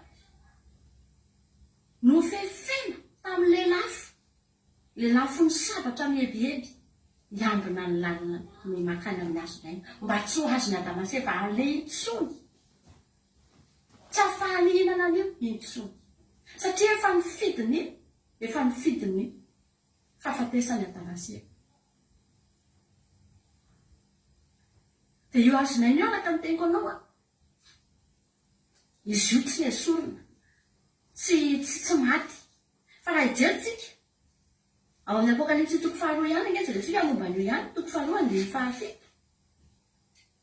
Hoy ny ten'Andriamanitra, Apokalipsy 2:7.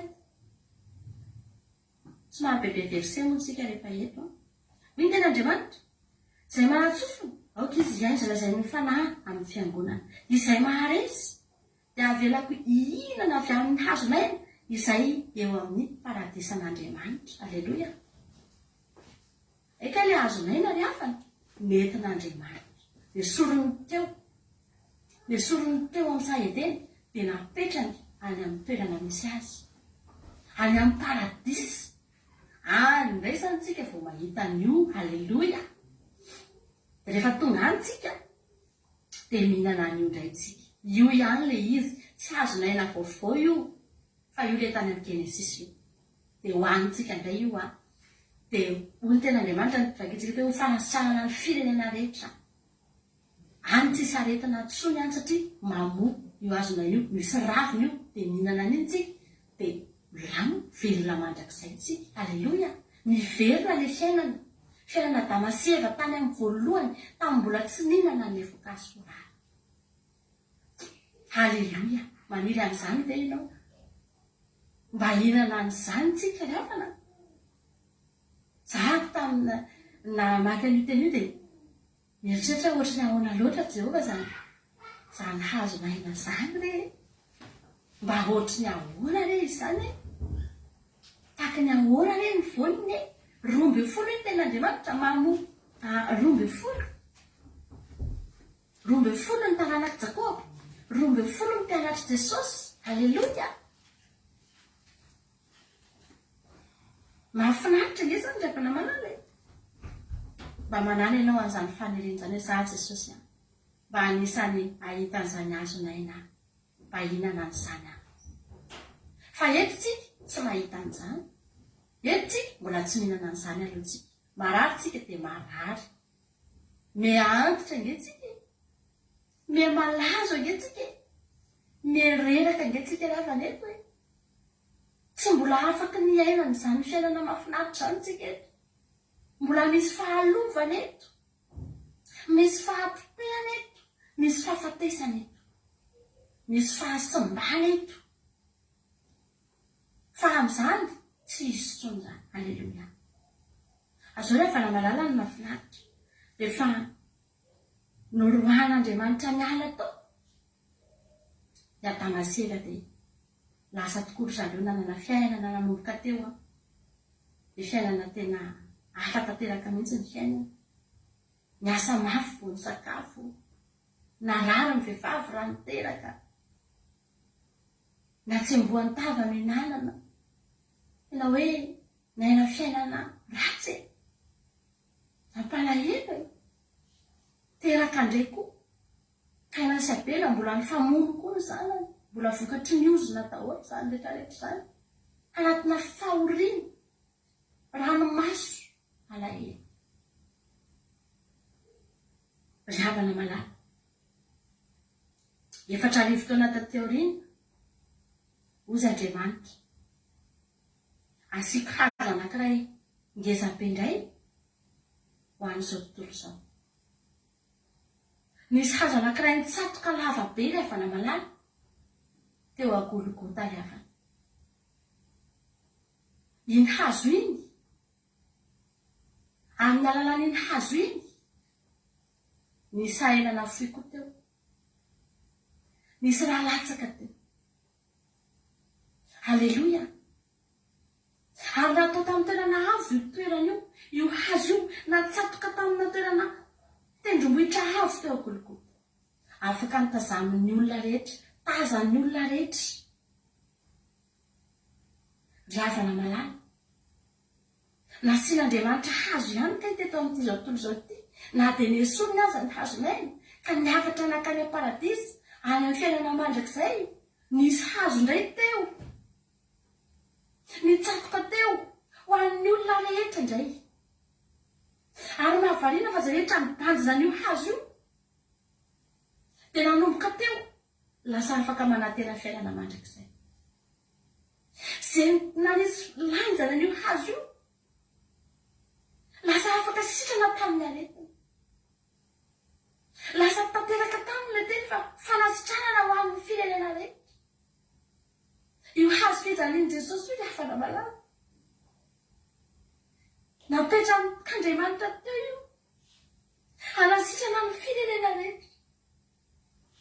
Ka na dia tsy eto intsony aza ilay hazonay na dia afana. Ny hazo fijalian'i Jesosy nomen'Andriamanitra antsika eto.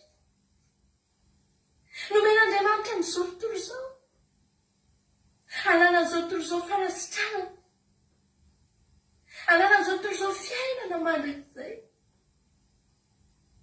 Halleloia. Misaotra Jesosy. Navelan'Andriamanitra nitsatoka teo amina toerana atao hoe ikaran'ny do. Izany hazo fijaliana izany ry afana malala. Tsy tany amin'ny toerana mpanan-karena. Tsy tany amin'ny toerana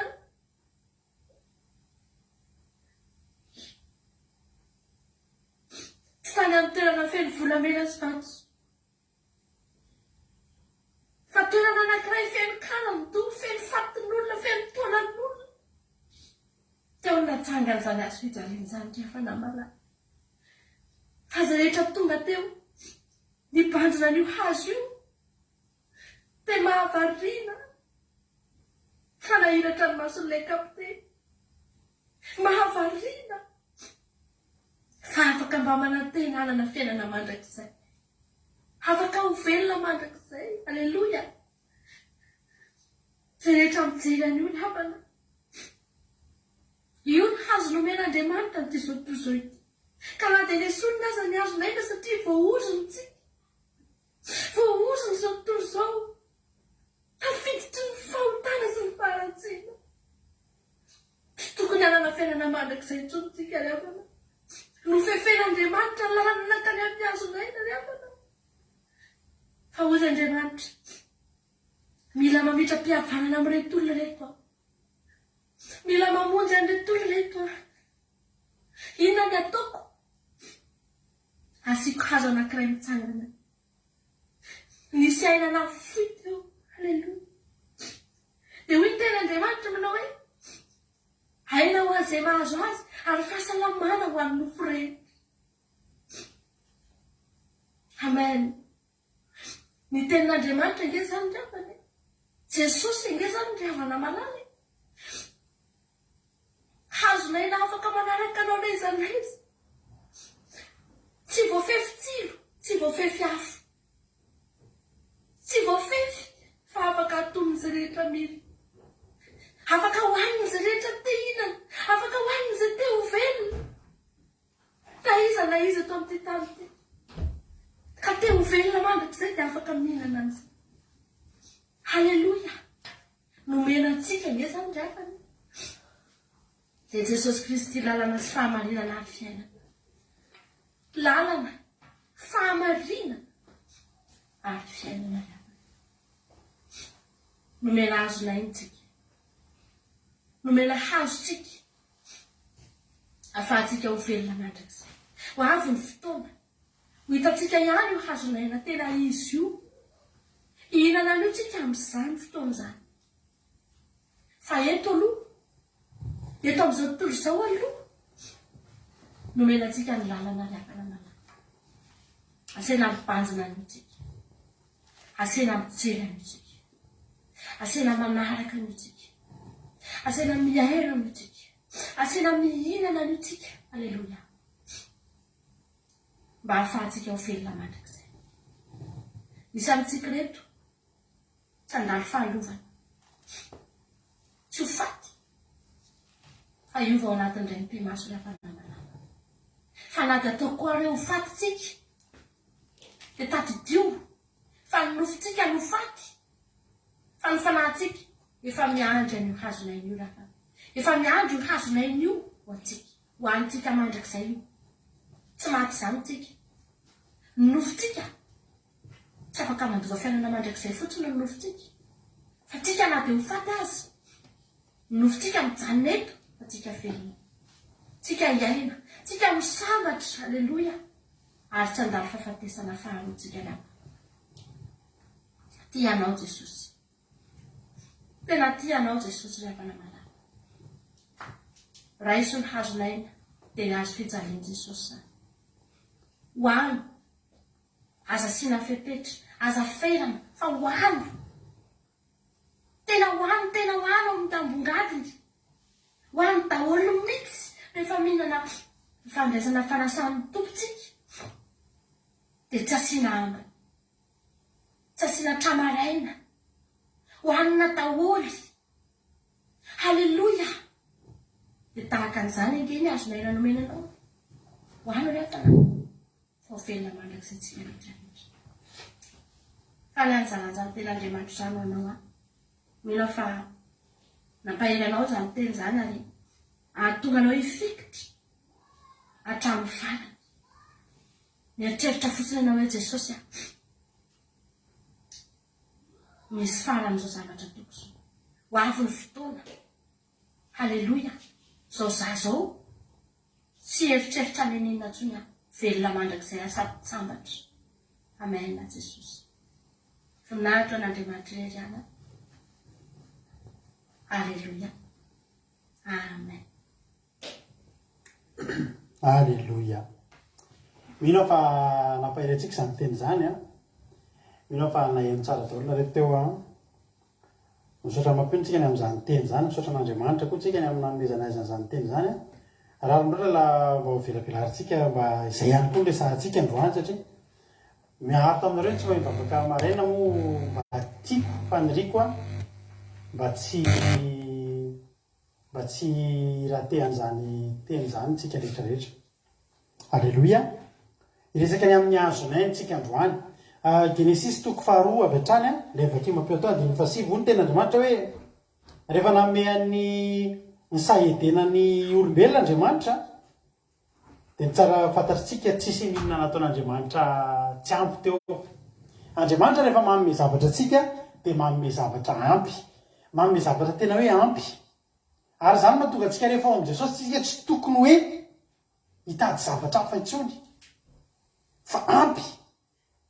Nataon'Andriamanitra teo daholo a, tao amin'ny sahedena daholo, na ny hazo madinika famboly, na ny hazo tsy mbola nisy teo amin'ny tany, ny anana famboly, ny rehetrarehetra. Ary raha tao amin'ny sa manokana ny tenenina dia hoy ny ten'Andriamanitra amin'ny andininy fa-7 Genesis 2:2. Ary nampaniriany Jehovah Andriamanitra tamin'ny tany ny hazo rehetra izay mahateza sy tsara fihinana. Zany hoe na pleziran'ny maso a, na pleziran'ny vava, na ny hazo mahate hijery, na ny hazo matsiro fihinana, nataon'Andriamanitra teo. Zany hoe ndraindray misy zavatra ohatry hoe ratsy jerena izy vao tsara hohanina. Fa nataon'Andriamanitra teo mihitsy ny sady tsara jerena no mahate hinana.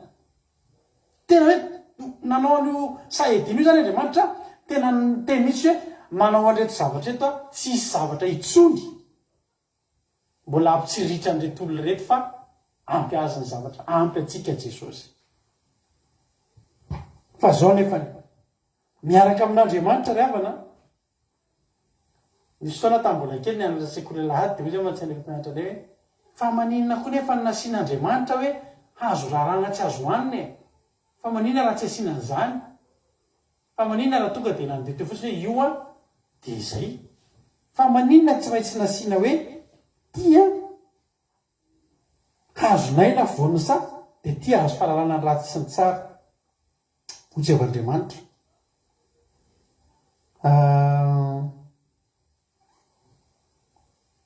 Ary amin'ny andininy fa 17 reo hazo reo tsy teo fotsiny. Teo ny hazo mateza, teo ny hazo mate hinana, dia nisy an'le hazo anankiroa tena sarobidy ary saropady. Dia ny hazo naina, dia ny hazo fahalalana ny ratsy sy ny tsara. Retinareo zany hoe misy hazo amana rivo ngambany tamin'izany, na amanjatonjatony karazana hazo. Mety misy hazo tsikatsika amin'izao fotoana iainantsika izao fa nisy tamin'izany. Fa nisy paoma teo, nisy poara teo, nisy kaki teo, nisy zavoka teo, nisy rehetrarehetra teo. Dia miampy an'izay rehetrarehetra zay sakafon'ny nofo a. Paoma, poara, zavoka, akondro, rehetrarehetra hoan'ny nofo, hoan'ny maso teo. Fa misy hazo anankiray koa hoan'ny fanahy, hoan'ny vatana, hoan'ny any anaty any, dia fanasitranana. Dia ny hazo maina. Alleluia. Azo antoka fa io hazo naina io a, amin'ny mahazo naina anazy, dia mampiverina ny aina io a, mampody ny aina io a, ary possible mety tamin'izany isaky ny mety tsapany Adama sy Eva hoe manomboka miantra, isaky ny raha antsika amin'izao zany manana an'io hazo naina io, isaky ny anniversaire, dia mikasika kely an'io hazo naina io, mihinana amin'io mba hahatonga antsika tsy hitombo ny taona fa hijanona eo ihany. Raha nareo hoe manana hazo naina manireo tokotany, tsy zany ataonareo. Tsy antitra ohatr' izao raha nisy hazo naina teo amin'ny tokotaniko. Mbola le za mbola le taloha mbola le ankizikizy lahy kely. Zany hoe ny hazo rehetrarehetra teo a, ny mahate zany mahate hinana, miampy le hazo mahagaga, mahavariana, hazo masina, fanasitranana, mbola azo hohanina ihany koa. Zany hoe rehefa tena jerena dia azo nohanina daholo ny zavatra rehetrarehetra teo. Na mila marikivikivy ianao, na mila mamy be ianao, na mila matsatsotsatso ianao, na mila mangananganana ianao, teo daholo. Mila ranondranony ianao, mila mafonjafonja hoan'ny vavonina, izay tianao zany azonao nohanina daholo.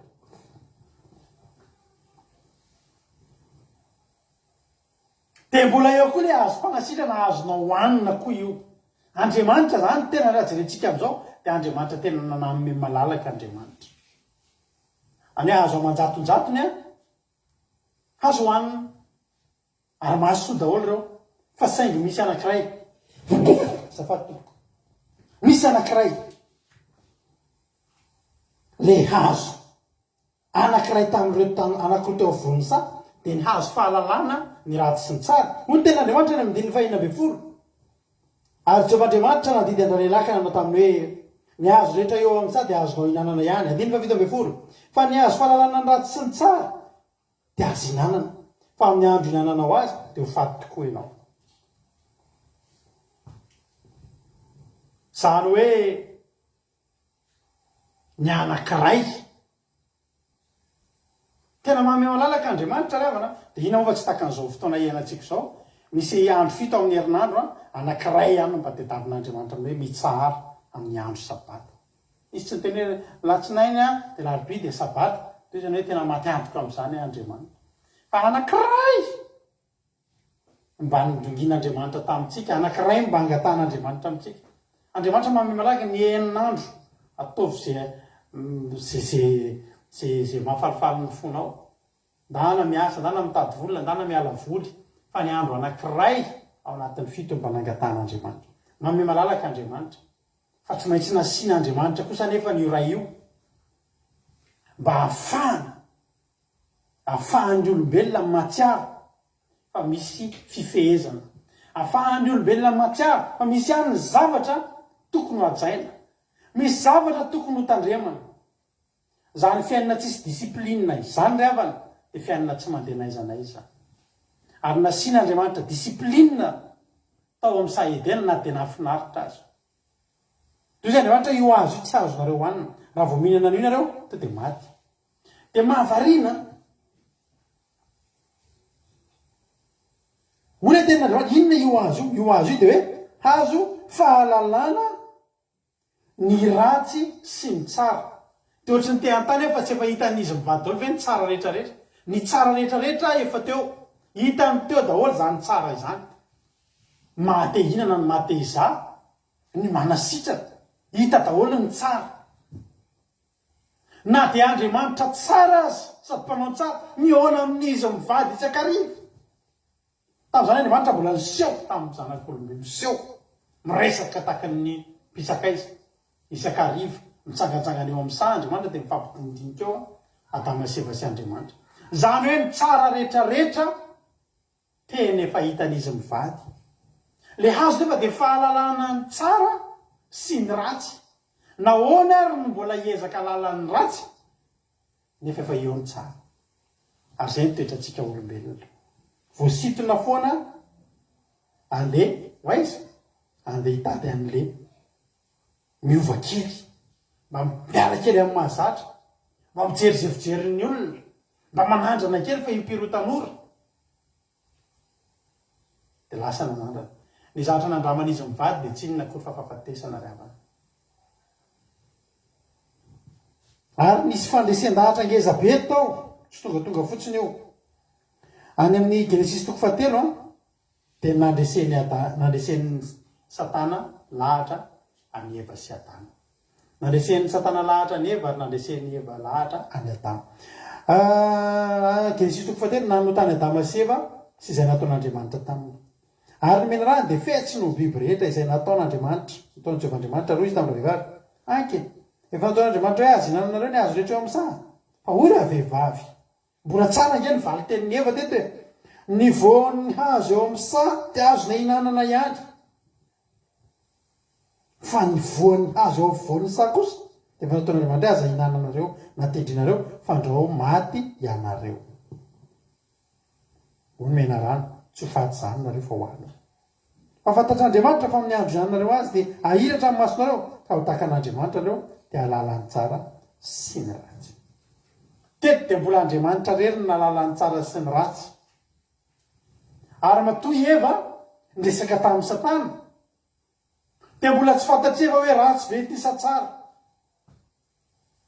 mbola tsy zatra nahita zavatra ratsy Eva mbola tsy nanavaka ny ratsy sy ny tsara Eva fa amin'ny Eva zay rehetra hita ny tsara daholo onitsika efa mananatra ny zanatsika aza miresaka amin'olo tsy fantatra fa teto Eva niresaka tamina menarana tsy fantatra fa tsy natahotra Eva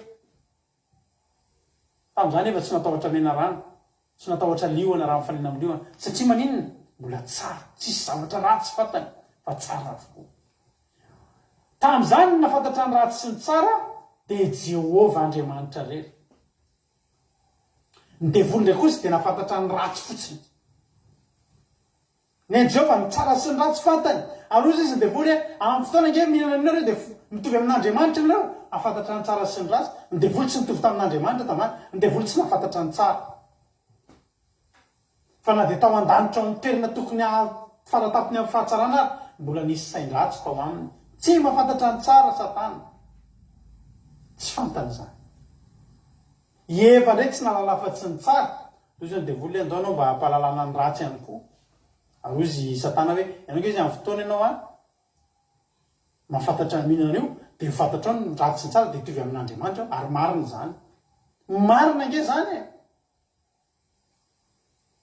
satria teo mbola Andriamanitra rery mahafantatra ny tsara sy ny ratsy ary marina tokoa zany satria ny ahiahan'Andriamanitra any amin'ny Genesis 3 andininy fa 2:20 dia hoy Andriamanitra ary Jehova Andriamanitra indro lefa tonga tahaka ny anankiray amintsika ka halala ny tsara sy ny ratsy hitanao marina ny tenin'ny devoly voaninana an'io dia manomboka saika hitovy amin'Andriamanitra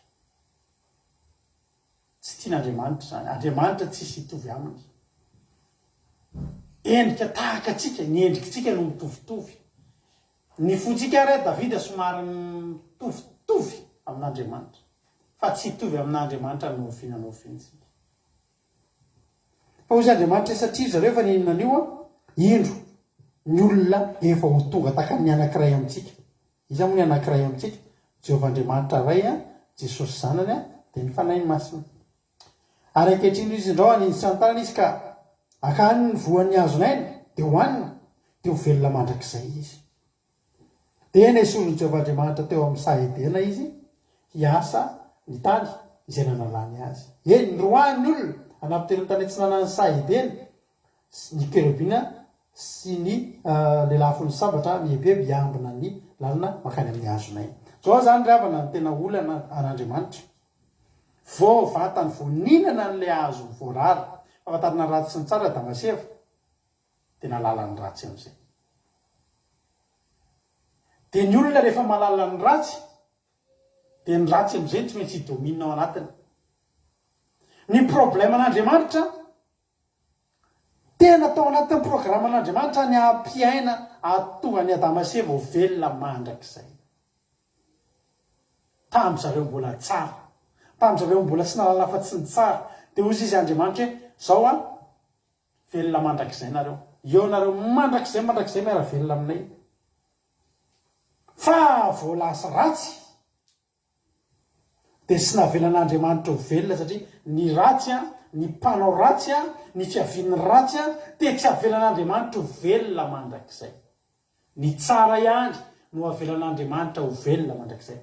Ny fiainana mandrakizay tsy natokana ho an'ny ratsy, tsy natokana ho an'ny mpanao ratsy, tsy natokana ho an'ny mieritreri-dratsy, tsy natokana ho an'ny ratsy na amin'ny lafinininy zany na amin'ny lafinininy. Fa ny fiainana mandrakizay dia natokana ho an'ny olona tsara, ny olona nanao ny tsara, ny olona manao ny marina, ny olona izay rehefa mikasika ny tsara. Tsy avelan'Andriamanitra ho velona mandrakizay satria ny ratsy tsy avelan'Andriamanitra ho velona mandrakizay. Ny soron'Andriamanitra tao amin'ny Sahedena sao sady efa ratsy ny mbola hinana hazonaina koa dia ahita olona ratsy mandrakizay zany Andriamanitra. Tsy nety amin'Andriamanitra.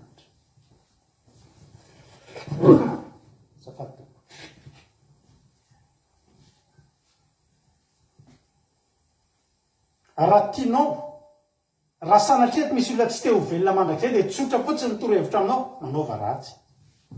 Tsy avelan'Andriamanitra velona mandrakizay zany. Tsy ho avelany hikasika amin'ny hazonaina, ndrao velona mandrakizay. Dia hisy Andriamanitra tsara zany, dia hisy olona ratsy ho velona mandrakizay, dia tsy fiainana zany ao amin'Andriamanitra. Tsy zany no manan'Andriamanitra. Ary jerenareo tsara ny roahany mihitsy. Mba tsy hafahan'ny zanaky adamaseva velona mandrakizay no roahany ala tao Sahedena mihitsy, satria ao Sahedena afaky no velona mandrakizay, satria maninona ao lay hazonaina. Ka na dia ratsy ary ka mety mikasika kely an'io, alefa ny tanana dia afaka velona mandrakizay. Tsy maintsy ilay sorona tao. Ary io tena Andriamanitra nambenana mihitsy mba tsy hitan'izareo intsony ny lalana amin'ny velonao. No fefena amin'izay ny lalana, tsy hita intsony ny lalana amin'ny velonao. Manomboka teo amin'izay, manomboka mitombo ny taona, manomboka miereraka, manomboka misola, manomboka miketrona, manomboka manjoko, manomboka mihafahafa feo, aisadama izy evo, manomboka ny ovo. Nefa hatramin'izay amin'ny manjatonjato taonany, tsy problème. Mihinana hazonaina dia tanora mandrakizay. Mihinana hazonaina, misy marary kely dia mihinana hazonaina dia sitrana. Mararirary vavony kely, mihinana hazonaina dia navesabesatra kely, tsy mila karbonetra raha mavesabesatra tsy ralevokanina, fa hazonaina fotsiny. Mahery be le mananasy, mihinana hazonaina dia sitrana. Nalefa n'Andriamanitra ny voaka satria izao efa nafantatra ny ratsy sy ny tsara. Ny tsara efa fantany foana, fa le ratsy ny tena problème an'Andriamanitra rehefa namalala. Dia voaroaka. Zava-doza angery avy zany voaroaka amin'ny Sahedena zany. Votsitra daholo amin'izay ny avy amin'ny tazo rehetrarehetra. Hatramin'izay efa mandeha mitango, mandeha mihody voankazo fotsiny. Dia vita ny chocolat, vita ny sakafo atoandro. Mandalo eo ny omby matavy, ondry zanak'omby mifahy. Dia vonoina fotsiny dia maka voninkazo rozy iny natao eo ambony latabatra. Lamina amin'ny fiainana, ny adama mody mba mitondra angady, tsatoka kely amin'ny tany dia efa tany lonaka be mihitsy, mamafy. Tonga dia rapitro ngamba iny na apakerinandro dia efa mifamamoa. Aleluia. nanomboka teo a niditra tamin'ny fiainana mafy Adama sy Eva voaroaka dia nasoron'Andriamanitra izy ka andeha hiasa an'le tany amin'izay a miasa voavelona noho ninny noho ny fikasiana an'ilay hazo fahalalana ny ratsy sy ny tsara. Mety hiteny amintsika Adama sy Eva kosa raha ngaha tena tsy mety mihitsy ny nataony. Tena nahoana ary izy manao ohatr'izay tsika mba velona mandrakizay daholo. Fa za te teny aminao fa raha tsika reto koa teo amin'ny toerana mbola pira noho izy mivady ngamotsika. Zay zavatra nasen'Andriamanitra tsy atao ohatra miteny amintsika nda nataovy. Mba ataovy ianao atrano hoe asio vata tsy misy ninina ingao atrano hoe dia idio dia asio soratra an'izay tena tsy azo atao mihitsy manokatra an'ity.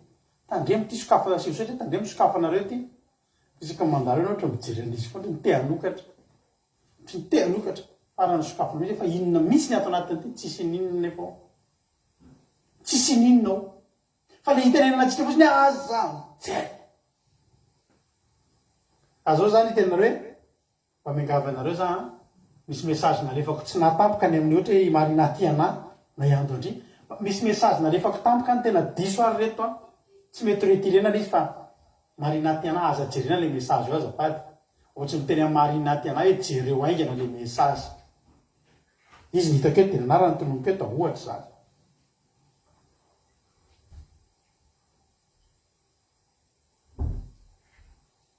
Rehefa misy zavatra andrarana dia voame nday andro za ozy nareo a tamin'izany mbola naditra dia nanana tômôbila roa tamin'izany dia misy olona zay niaraka tamiko mampionako eo niaraka tamiko tamin'izay dia tonga avy any mampiona ozy nareo dia le tômôbila voazo dia programa ny mampiona tamin'ny hoe andeha hijery le tômôbila ery ampelekerena aniny ery fa nefa ao anatin'ny tômôbila io misy olona akiva le tômôbila ozy izy mampiona zay neny ao aza makany loha le tenako zay aza makany mo omeny sitina anazy amizay andeha akany iva le tômôbila andeha jereka aza makany loha avilo miresaka ampaza manao an'io tsy fantany mihitsy hoe misy ny raha tsy nisy an'izay vomeny jerena loza ny zavatra anytrano amin'ny fotoana zany misy zavatra andrarananao anankiray aza mandeha amin'ity zavatra ty vomeny miteny anao hoe atovy tanajereo loza ry avana ny tranga ny zavatra nasena tsy nohanina io teneniko androna mandritry ny androm-piainan'izy mivady ary ka atao mandeha tsirairay andeha partour hoe le zavatra nasen'Andriamanitra nohanina daholo aloha nohanina tena mety antitra ihany voatonga any amin'le ray a hoe hohanina aloha ny paoma dia ny paoma fotsiny efa misy ny golden misy ny vary masaka misy ny paoma inona avy ny karazana paoma fantatrareo paoma vary masaka paoma golden paoma mena paoma mavo dia miditra amin'ny poara indray misy ny poara tsy fantatra poara misy indray tsy laninao io mandra-patongany amin'le tsy azo hanina ny zavatra tiako tena zany ampy atsika ny fahasoavan'Andriamanitra tena ampy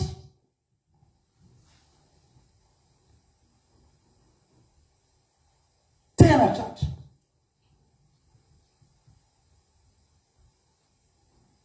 fa arakaraka ny teneny aza hoanina voameny ny akselere an'le fotoana andeha hinanana an'ilay tsy azo hanina nahoana loatra azy tsy afaka mety ny any Adama sy Eva tsika fa za tena aminao fa tsika mbola pira aloha izany raha tsika koa ny teo fa izy aloha ny tratra teo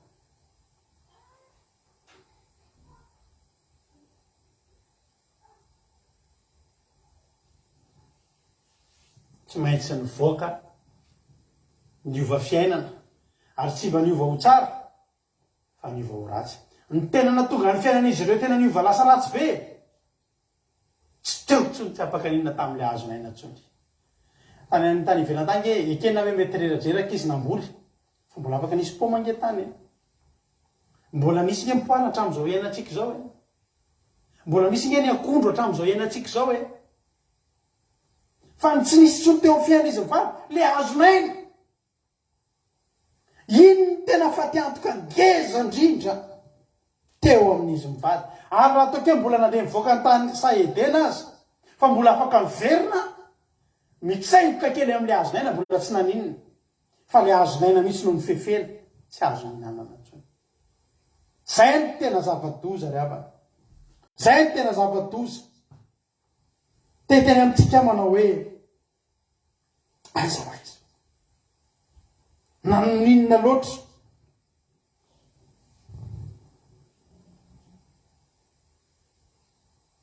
dia zao nefa raha tsika menakavy marary zao tsika misy fotoana marary ary na niendrikitsika niendrika zao folo taona lasa tsy ohatr' zao dia izy amintsika efa lasa misy takory-babo kely tsara tare tanora tanaty fataondrano efa bebe kibo daholo efa satria naninona mandroso ny taona ary mandeha makany amin'ny fahafatesana daholo io fiainantsika io tsika nafantatra ny tsara sy ny ratsy ankehitriny dia ankizitsika vovoka isika dia ody vovoka ho ny tenin'Andriamanitra saika ny ana mandrakizay saika velona mandrakizay voaroaka satria nanota rehefa mijeritsika hoe mba ahoana zany ny toy ny fiainana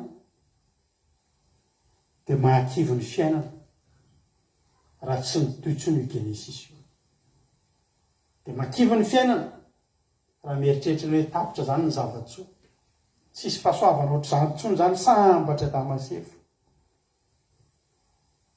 fa dia tsika rehetra reheritreto zany dia hitrongo voaomana daholo amin'izay ary tsisy nina tena itsika ihany koa satria ny azonaina dia mahavelona mandrakizay ny zava-mahafinaritra nefany tsika mbola mpanantenan'Andriamanitra fiainana mandrakizay ahoana ny tonga antsika ho velona mandrakizay nefa ny azonaina azy efa ny fefen'Andriamanitra ao an-danitra ao ny azonaina ankehitriny avolazan'ny ten'Andriamanitra fa ny azonaina ao an-danitra ao dia mbola azo atao mihinana anazy ary rehefa te hinana an'io tsika dia mila tonga ny an-danitra ahoana nefa ny atongavana ny an-danitra nefa ny olona velona mandrakizay ny tonga ny an-danitra nefa tsisy azonaina tsony any an-danitra tsika vo hita azonaina raha azo atao misaoty hoe hisaotiana dia nataotsika izany fa tsy vitan'ny herintsika ary tsy vitan'ny tanjatsika izany rehefa jerena hoe zavatra mahafinaritra ny amin'ny apokalipsia apokalipsia toko faharoa andiny fahafito hoy ten'Andriamanitra izay manatsofina ankizy iaina izay mifanahy amin'ny fiangonana izay maharesy dia avelako hihinana ny avy amin'ny azonaina izay eo amin'ny paradisy an'Andriamanitra mila maharesy zany dia mbola ohatra ny Adamaseva ve ianao mba hanandrana hoe ohatra ny ahoana reny tsiro zany azonaina mila maninona zany mila maharesy inona maharesy izao tontolo zao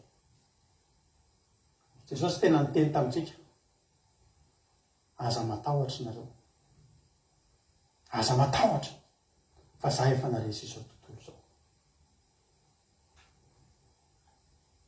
raha tonga ny an-danitra zany tsika dia verina hinana amin'io azonaina io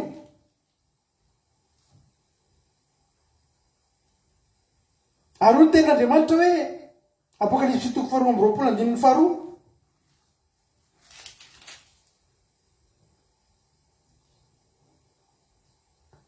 teo voan'ny lalambeny ary teny an-daniny anankiroa nisy azonaina mamovo roa ambin'ny folo samihafa sady mamoa isam-bolana ary ny raviny hazo dia ho fanasitranana ny firenena maro raviny tsy ny voany kory fa ny raviny any hoe ny voany zany mety mbola sarotra maka amin'izany fa ny raviny zany mirozaroza eny kasika kely amin'ny raviny fotsiny anao dia sitrana ny firenena rehetra ary za ty teny aminao fa nisy lehilahy anankiray teto an-tany teto a mikasika ny ravinakanjony fotsiny ny olona de sitrana misy lehilahy anankiray mikasika azy fotsiny ny olona mikasika azy amin'ny alalan'ny teny mikasika azy amin'ny alalan'ny tanana mikasika azy amin'ny alalan'ny fo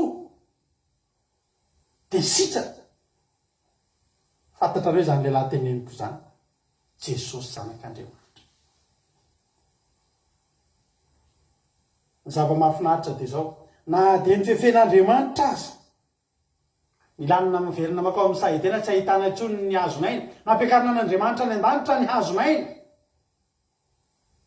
nasian'Andriamanitra hazonaina vaovao nidina ary ny mahasamihafan andreo ny hazonaina mila atolona zay natonga ny Adamaseva tsy nahitana izy tso satria mila hoe miainga amin'ny toerana ray ianao andeha hoaizy hoe eo amin'le hazonaina le hazonaina eo amin'ny toerana ray tsy miantsika eo iny anjaranao ny tonga eo de ny fefena lalina makao de tsy afaka nakoatsiny ianao fa mahafanty hazonaina ray hazonaina nampidin'Andriamanitra io hazonaina indray manatongotra io hazonaina indray mandeha manantona anao Jesosy da afaka manantona ny olona rehetra ny amin'izay toerana misy azy lay hazonaina ray manatongotra tonga teo amin'ny tanàna nisany vehivavy anankiray narary 12 taona io Jesosy avy lavitra tsy vitany vehivavy iny andeha any amin'izay nisy an Jesosy fa Jesosy nanatona teo amin'ny tanàna ary ny hery tao amin'ny vehivavy io de hery efa juste anatonga azy fotsiny mety ao alatrano ange zany mety lalana kely 100 metatra ange nalehan'ny vehivavy io fa Jesosy tonga teo amin'ny tanàna nasitran'ny vehivavy io avy nandeha kilometatra maro maily maro ravana raha isika reto no mila tonga any Israely de tomany eo amin'ny mur de lamentation vo afaka ny fahotantsika boka ny fahotantsika menakary iza mana-pre andehanana any Israely zao de zao andeha hamonjy sabata any Israely tsika nefa naninona zao anao androany ny voakasika atao tokantranonao tao satria nisy an'le hazonaina manatongotra omniprésent eto aminay any aminareo any amin'ny olona rehetra zay matahotra azy misy hazonaina ho ten'Andriamanitra ary marina teny rahalahy Sirana vavy miasa tamin'ny toroteny zareo ny atao hoe fahendrena ao tsisy de Jesosy tena marina zany ny fahendrena de tenin'Andriamanitra ary ninona boky pahendrena na inona boky nosoratan'olona manam-pahaizana ny boky pahendrena lehibe indrindra fatadaza sy malaza indrindra natota betsaka indrindra maneran-tany ny be mpamaky indrindra maneran-tany de ny Baiboly amin'ny fitenim-pirenena samy hafa rehetra de ny Baiboly ny fahendrena ahitanao ny fahendrena rehetra de ao anatin'ny tenin'Andriamanitra ary volaza ny tenin'Andriamanitra fa ny tenin'Andriamanitra de Jesosy alleloia ozy ny obolina toko fahatelo andininy fahavalombe folo obolina toko fahatelo andininy fahavalombe folo ny tenin'Andriamanitra manao hoe hazonaina ho an'izay rehetra mamikitra azy izy hazonaina ho an'izay rehetra mifikitra aminy izy azy rehetra mitana azy no atao hoe sambatra alleloia fahendrena io tenenin'io fanazaveko anao teo fa fahendrena de tenin'Andriamanitra ary ny tenin'Andriamanitra de Jesosy hazonaina ho an'izay rehetra mifikitra ary io hazonaina io zany afaka hitan'ny olona rehetra indray eto atany eto zany tsika mahita hazonaina ary azo ifikirana io azakasak'izay ifikitra azakasak'izay tsy ifikitra fa hazonaina mivadika hazonaina ho an'izay mifikitra aminy de Jesosy zany le avana malala ho ny tenin'Andriamanitra hoe izay rehetra mitana azy no atao hoe sambatra sambatra Damaseva teo anilan'ny hazonaina fa izasy anao koa afaky no sambatra raha mifikitra amin'ilay hazonaina velona raha mifikitra amin'ilay hazonaina ka mitana azy de atao hoe sambatra isika ry avako izasy ianao ho ten'andriamanitra hoe izany atao hoe sambatra amin'ny baiboly sambatra ny olona zay voavelan'ny elona izy davida sy voasarona ny fahotany ny olona lazaina fa sambatra zany eto ny olona afaka hitana ny tsy azonaina zany eto dia ny olona voavela elo na dia nafantatra ny tsara nafantatra ny ratsy sy ny tsara voadio tamin'ny faharatsiana alleloia ninina zany zavatra mety mahatonga faharatsiana eo amintsika tsy afahantsika mitazona ny azonay reny tsy afahantsika mifikitra amin'i Jesosy reny zany androany tena manao antsoavo amintsika rehetrarehetra io Facebook iainantsika io ry havana tsy ny Facebook ihany fa ny Facebook tena nisan'ny matanjaka indrindra fitaovam-piadiana ngeza be ampiratana ny devoly amin'izao andro iainantsika izao raha tsy mandroso ara-panahy ny olona amin'izao fotoana izao avy eo amin'ny Facebook eo ny fiaingany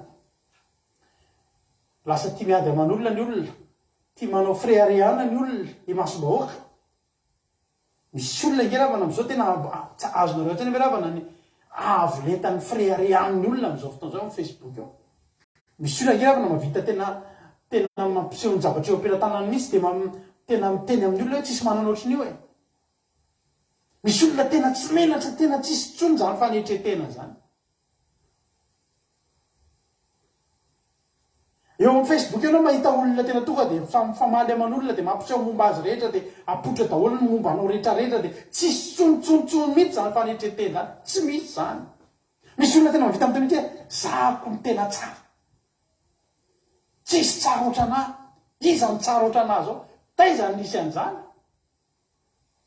reto ny fananako reto zay manana mihoatra an'reto dia avokoa ny anankiray manapotra fa mandiny devoly kanja filalaovan'ny devoly eny fa na dia ataoko hoe eo anivon'ny asan'Andriamanitra aza tena teneko tsika mbola misaotra an'Andriamanitra taloha teto amintsika teto nisy olona miditra zay miteny ratsy atsika eto isaoran'Andriamanitra fefen'Andriamanitra koa milalany tsy niditra teto tsony fa reny zavatra reny mandoto atsika mandratra mandoto fo za teteny amintsika nefa androany efa fantaritsika zay ny ratsy ndao hiverina lalany tsara ry havana malala tsy anam-pahasambarana mihitsy tsika raha tsy avela hikasika ny azonay indray tsika nefa ry havana manatona atsika ny azonay ny isan'andro isan'andro fa inona ny hevitra mampisaraka atsika amin'ny azonay ny eloko tsika ary zany eloko zany zao ny eloka taloha tena zao ry havana tena enjina be avy amin'ny telefoninao io ahafahanao vita fahotana tsy takatry ny saina amin'ny telefoninao io fotsiny tsy mila mandeha mivoaka ntsony ianao tsy mila mandeha mivoakalo zany ntsony ianao vao maditra zao hoy zany dia mba hitokana fa teo endry fa sokafanao ny telefoninao ianao ndray maditra indrindra za tena anoka tena kely mihitsy tsy iona amin'ny namako ntsony fa andeha mba hiconnecta kely ianao andre tratra ianao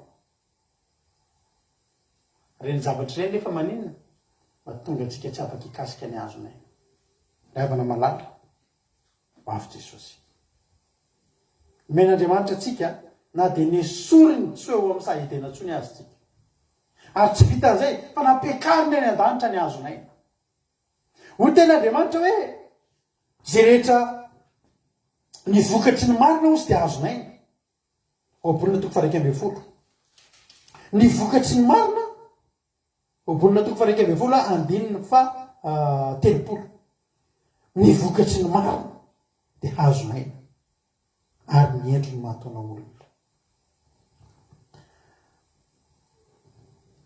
ny vokatry ny marina azonay ny vokatra io zavatra ataontsika io ny vokatry ny fandehananao mahitsy anatren'Andriamanitra ny vokatry ny fahamarinana zay andehananao ny vokatry ny fanaovanao ny marina tsy fahafatesana toy izy manao ny marina andao hanao ny marina andao iamasina andao iamarina fa tsy bedy ianao raha masina loatra tsy bedy ianao raha marina loatra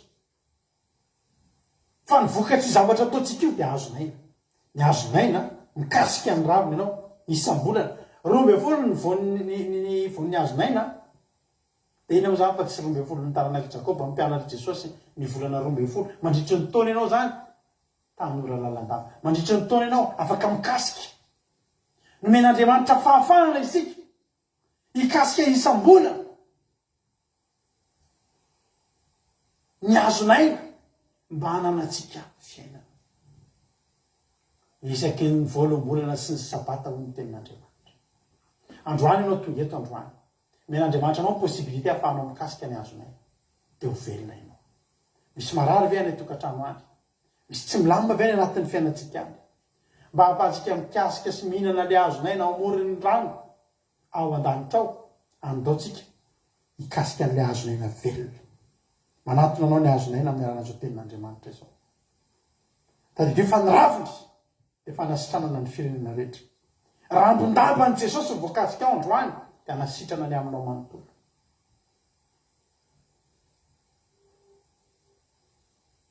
Sambatry tsika raha mifikitra aminy dia azonaina ao atsika izy, ary raha mitana azy tsika dia tsika ny atao hisambatra. Ndao tazonitsika ny azonaina, ndao tazonitsika ny azonaina, ndao hifikitra amin'ny Jesosy. Fa efa nesorina teo anoloany sy i Adama sy Eva ihany ny azonaina, fa no fahasoavan'Andriamanitra dia nampidinina ao atsika, tsy ho an'ny Israely ihany fa ho an'izao tontolo izao. Aiso dia azonaina Jesosy Kristy ny azonaina velona ao atsika. Teo velona ve ianao? Andao hikasika azy. Teo velona ve ianao? Andao hihinana azy, andao hiaina azy, andao hisotro ilay rano velona, andao hisotro.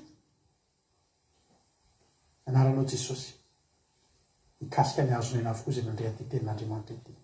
Hikasika ny azonaina avokoa isika rehetrarehetra izay tonga eto androany. Raha azonao atao mihitsy andaotsika andohalika ao anatin'ny hira izay ataontsika sy ny vavaka izay ataontsika manomboka eto. Andaotsika tena andohalika, andaotsika tena hivavaka ho tenin'Andriamanitra hoe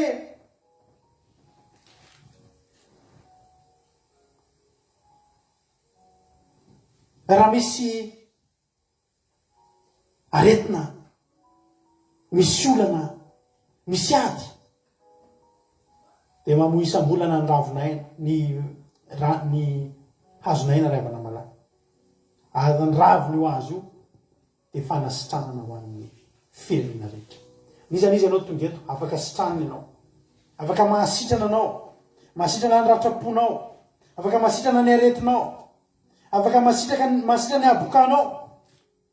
Lay azonaina velona ary atonganao velona mandrakizay. Afaka ho velona mandrakizay ianao, tsy handalo fahafatesana ary fotoana zao iainantsika izao ahafahantsika mendrandra zany hoe mba tsy handalo fahafatesana Jesosy. Aiza ianao Jesosy ho kasiako, fa raha ny ravin-dambanao fotsiny voakasiko androany, ny raviny fotsiny voakasiko androany dia ho sitrana. Hivavakatsika amin'izao fotoana izao. Hivavakatsika dia anao hira anankiray ary dia hiditra hivavaka miaraka amintsika eto ny anabavintsika ao anatin'ny groupe izay maharesy. Hoy ny tenin'Andriamanitra hoe izay maharesy izao tontolo izao, izay maharesy dia avelako hiaina, avelako hihinana amin'ny azonaina. Atoko sy mentsika fa tsy mihazakazaka fotsiny amin'izao isika reto. Manana tanjona ngeza be isika ary avako malalaka. Ny tanjona aty amintsika dia izao: ny mba hahafahantsika tonga eo amin'ilay toeran'ny azonaina dia hikasika sy hihinana an'izany tsika. Hivavakatsika amin'izao fotoana izao. Misaotra anao zay Jesosy amin'ny fotoana androany. Tena mankasitraka Tompo fa dia kasihanao sy ny tahinao teto indray zay tamin'ity amin'ity.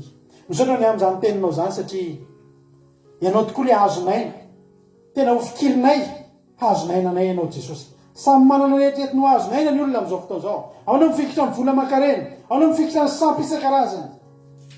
Fa ny anay kosa ilay azonaina tena izy dia ianao Jesosy Kristy tomponay. Ilay azonaina velona, ilay azonaina tsy voafefy, fa ilay azonaina mamaky ranomasina, mamaky rindrim-be, mamaky tena hoe elanelana. Andeha anatona anay Jesosy, hitondra anay, hitondra fanasitranana, hitondra fahasambarana, hitondra hevitra. Misaotra anao zay Jesosy malala, misaotra ny amin'ny nanekenao Jehovahandriamanitra mbola nananay indray azany fiainana zany. Misaotra Jehovahandriamanitra mbola afaka nananay fahafahana hikasika indray ny raviny azonaina dia mbola tsy tonga ny an-danitra izay. Azonaina ravana mahatonga ny fiainanao ohatrin'io. azonaina mahatonga anao mbola tsy resy ny ady, azonaina mbola mahatonga anao tsy resy ny fiainana ohatran'io, azonaina mbola mahatonga ny fiainanao mijoro ohatran'io. Betsaka teo amin'ny toerantsika io resy, betsaka teo amin'ny toerantsika io lavo, betsaka teo amin'ny toerantsika io efa niverina taony lavo, taony potika. Fa misaoran'ilay azonaina ianao amin'izao fotoana izao, fa azonaina fikasiany ianao isan'andro. Misy fotoana anatin'ny toromasonao mikasika anao ilay azonaina. Misy fotoana anatin'ny tontolo andronao mandeha eny ianao, miara-mandeha aminao eny ny azonaina. Dia mitondra fiainana ho anao, dia mitondra aina ho anao, dia mitondra fiarovana ho anao, dia mitondra fanasitranana ho anao. Firy ny aretina, firy ny zavatra mandratra fo nandalo teo aminao, tsy mety marary fo ianao. Tsy mbola nandeha tany amin'ny kardiology zany tsika hijery ny fotsika. Satria nahoana? Satria misy azonaina mikasika amintsika eo.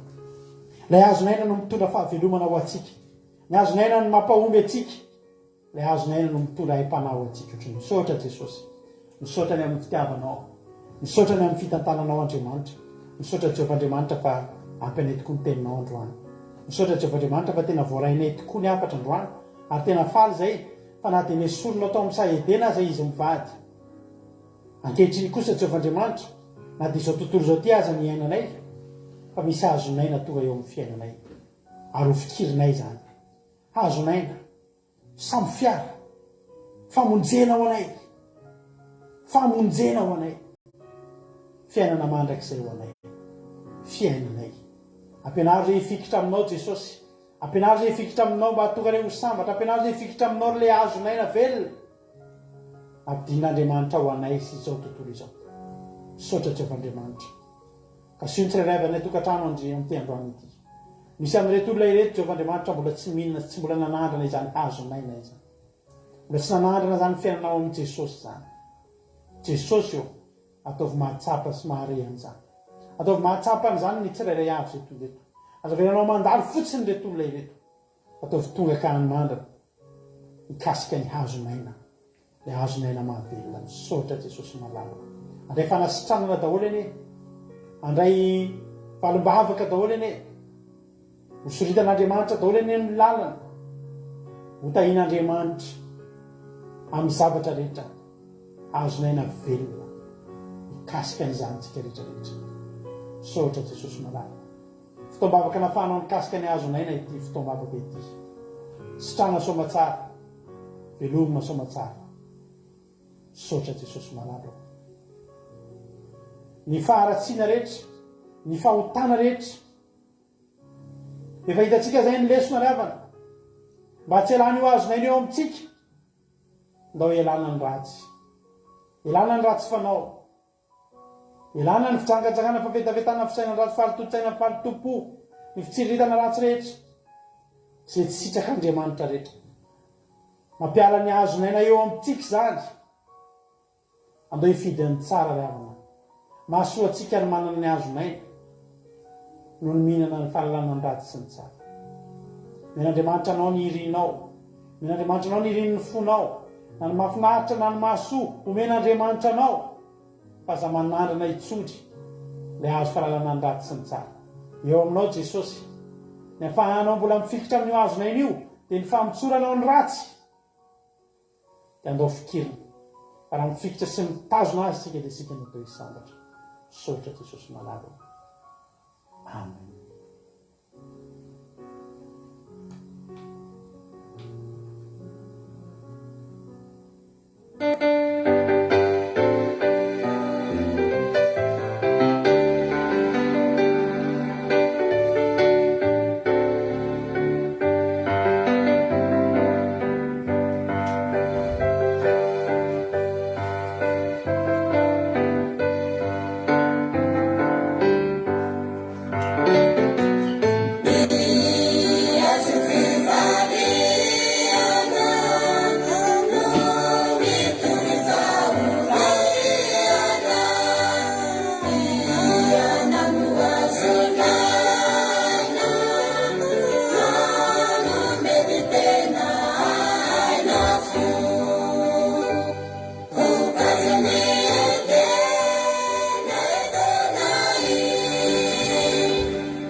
antsika ary vavaka ranabavy Kôdaleonia amin'izao fotoana izao dia ranabavy mihaja ao aorianan'izay.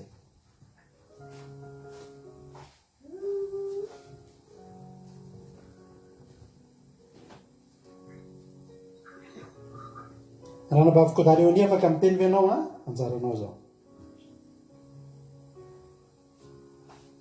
Ndao satsia hivavaka ranabavy mihaja amin'izao fotoana izao Alléluia, afaka miteny pasteur. Alléluia, misaotra anao zay Jesosy malalo no fitanterana ny.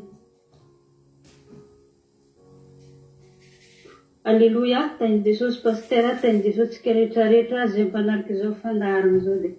Misaotra anao zay Jesosy malalo no fitanterana izao fandaharana ataonay izao Jesosy. Misaotra Jesosy malalo. Ankehitriny Jehovah Andriamanitra, tsisy miafina aminao Jesosy malalo. Misaotra anao Jesosy malalo amina dinafeninao anay azy ny fiainanay Jesosy malalo ka ihazomena Jesosy izay izoina anay Jehovah Andriamanitra. Ankehitriny Jehovah Andriamanitra, nanaiky ny antony tamin'ny karandoa Jesosy malalo mba ahafahanay anaraka ny izay damaseva Jesosy arahafahanay manantena azahoanay fiainana mandrakizay Jesosy malalo. Misaotra rainay tsara indrindro.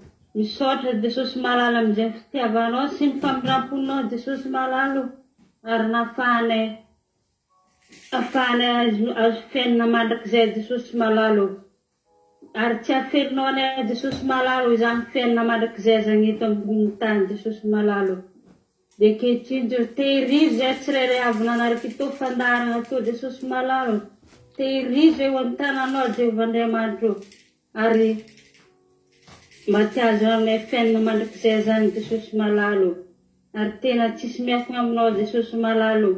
Ny mombamombanay tsirairay avy izay nanatriketo Jesosy malalo engany pakamponay tsirairay avy zany teny zany ary zahoanay fiainana mandrakizay dia izay nataony Adama sy Eva zany Jesosy mba ho fetra aminay Jehovah Andriamanitra ahafahanay hananika azo maina Jesosy malalo. Dia ankehitriny Jesosy malalo azahoanay fiainana mandrakizay ary tsy hinananay voankazo voararaka zany izay tsy hinan'izany Jesosy malalo. Dia iraisinao zay Jesosy malalo voninahitra ny ho anao irery fiadanana ho anay olombelona. Atoera anatinay tsirairay avy nanaraketo zany teny zany Jesosy malalo. Alléluia, misaotra Jesosy, amen.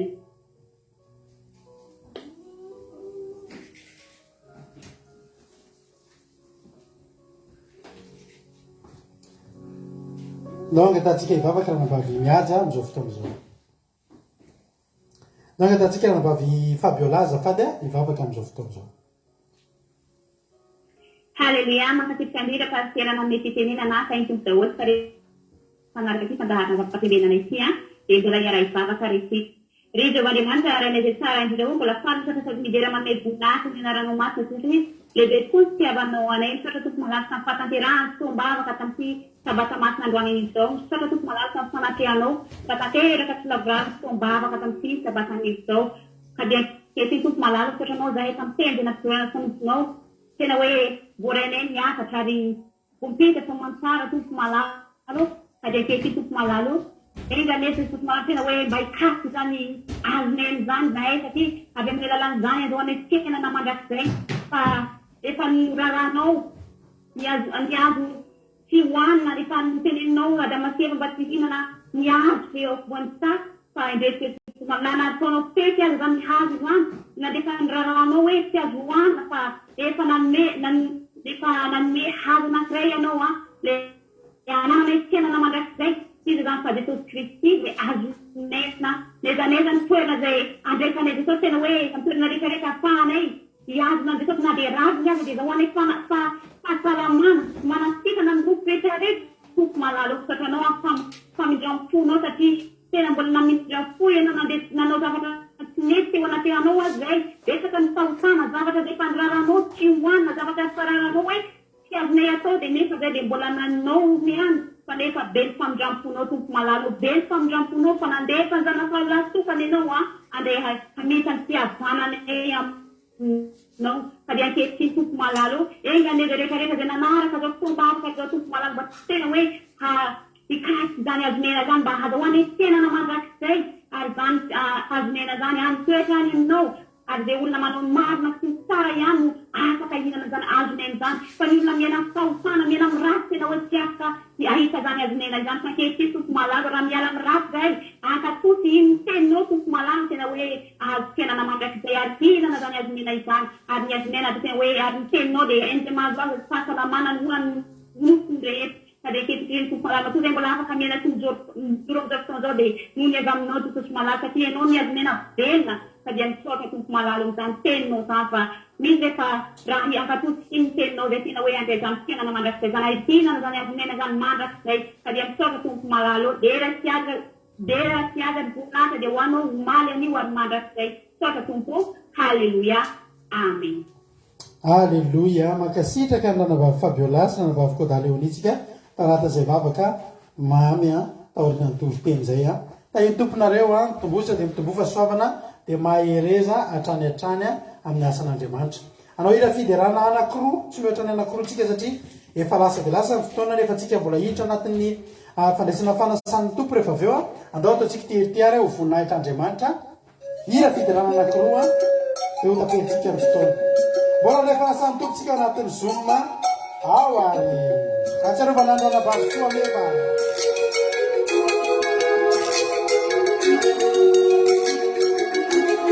eo tsika rehefa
Ilanay farany amaranantsika amin'ny fotoana faranantsika amin'ny fomba mahafinaritra be ty fotoany ty androany a dia taperitsika ny live fa hiditra anaty fandraisana fanasan'ny tompokosytsika ao anaty zoma dia manome fotoananareo indray zay a amin'ny latsinainy maraina amin'ny 6 ora irahana amin'ny mampionina mivavaka maraina amin'ny 6 ora sasany alina kosa irahanareo amin'ny tenako a sy ekipa ny groupe zay maresy a ao mivavaka fiambenana azadino mianao ny radio atsika aki radio point radio 12345.com ahafahanareo a manaraka amin'ny onjapeo aki radio andro amanalina miantoroteresaky ny adiny 3 amin'ny ray amin'ny efatra fito amin'ny folo maraina amin'ny ray amin'ny efatra fito ariva samita iny mitombo daholo tsika rehetrarehetra misaotra nareo nahatrany hatrany farany a fiderana ray farany a maranantsika ny fotoana eto androany a ho any jesosy ny voninahitra kasika amin'ny azonaina daholo eny atsika rehetrarehetra andro herinandro fahavelomana ho atsika ity herinandro vaovao ty indray a mahereza daholo a tahiny jesosy.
Lela mahery.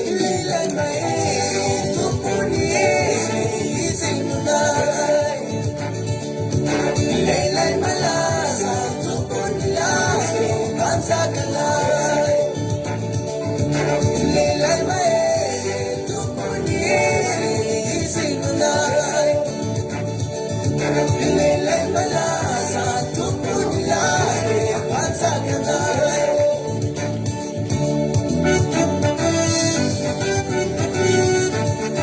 Kaya itu pohon sekali-kali, mahery sa tauli.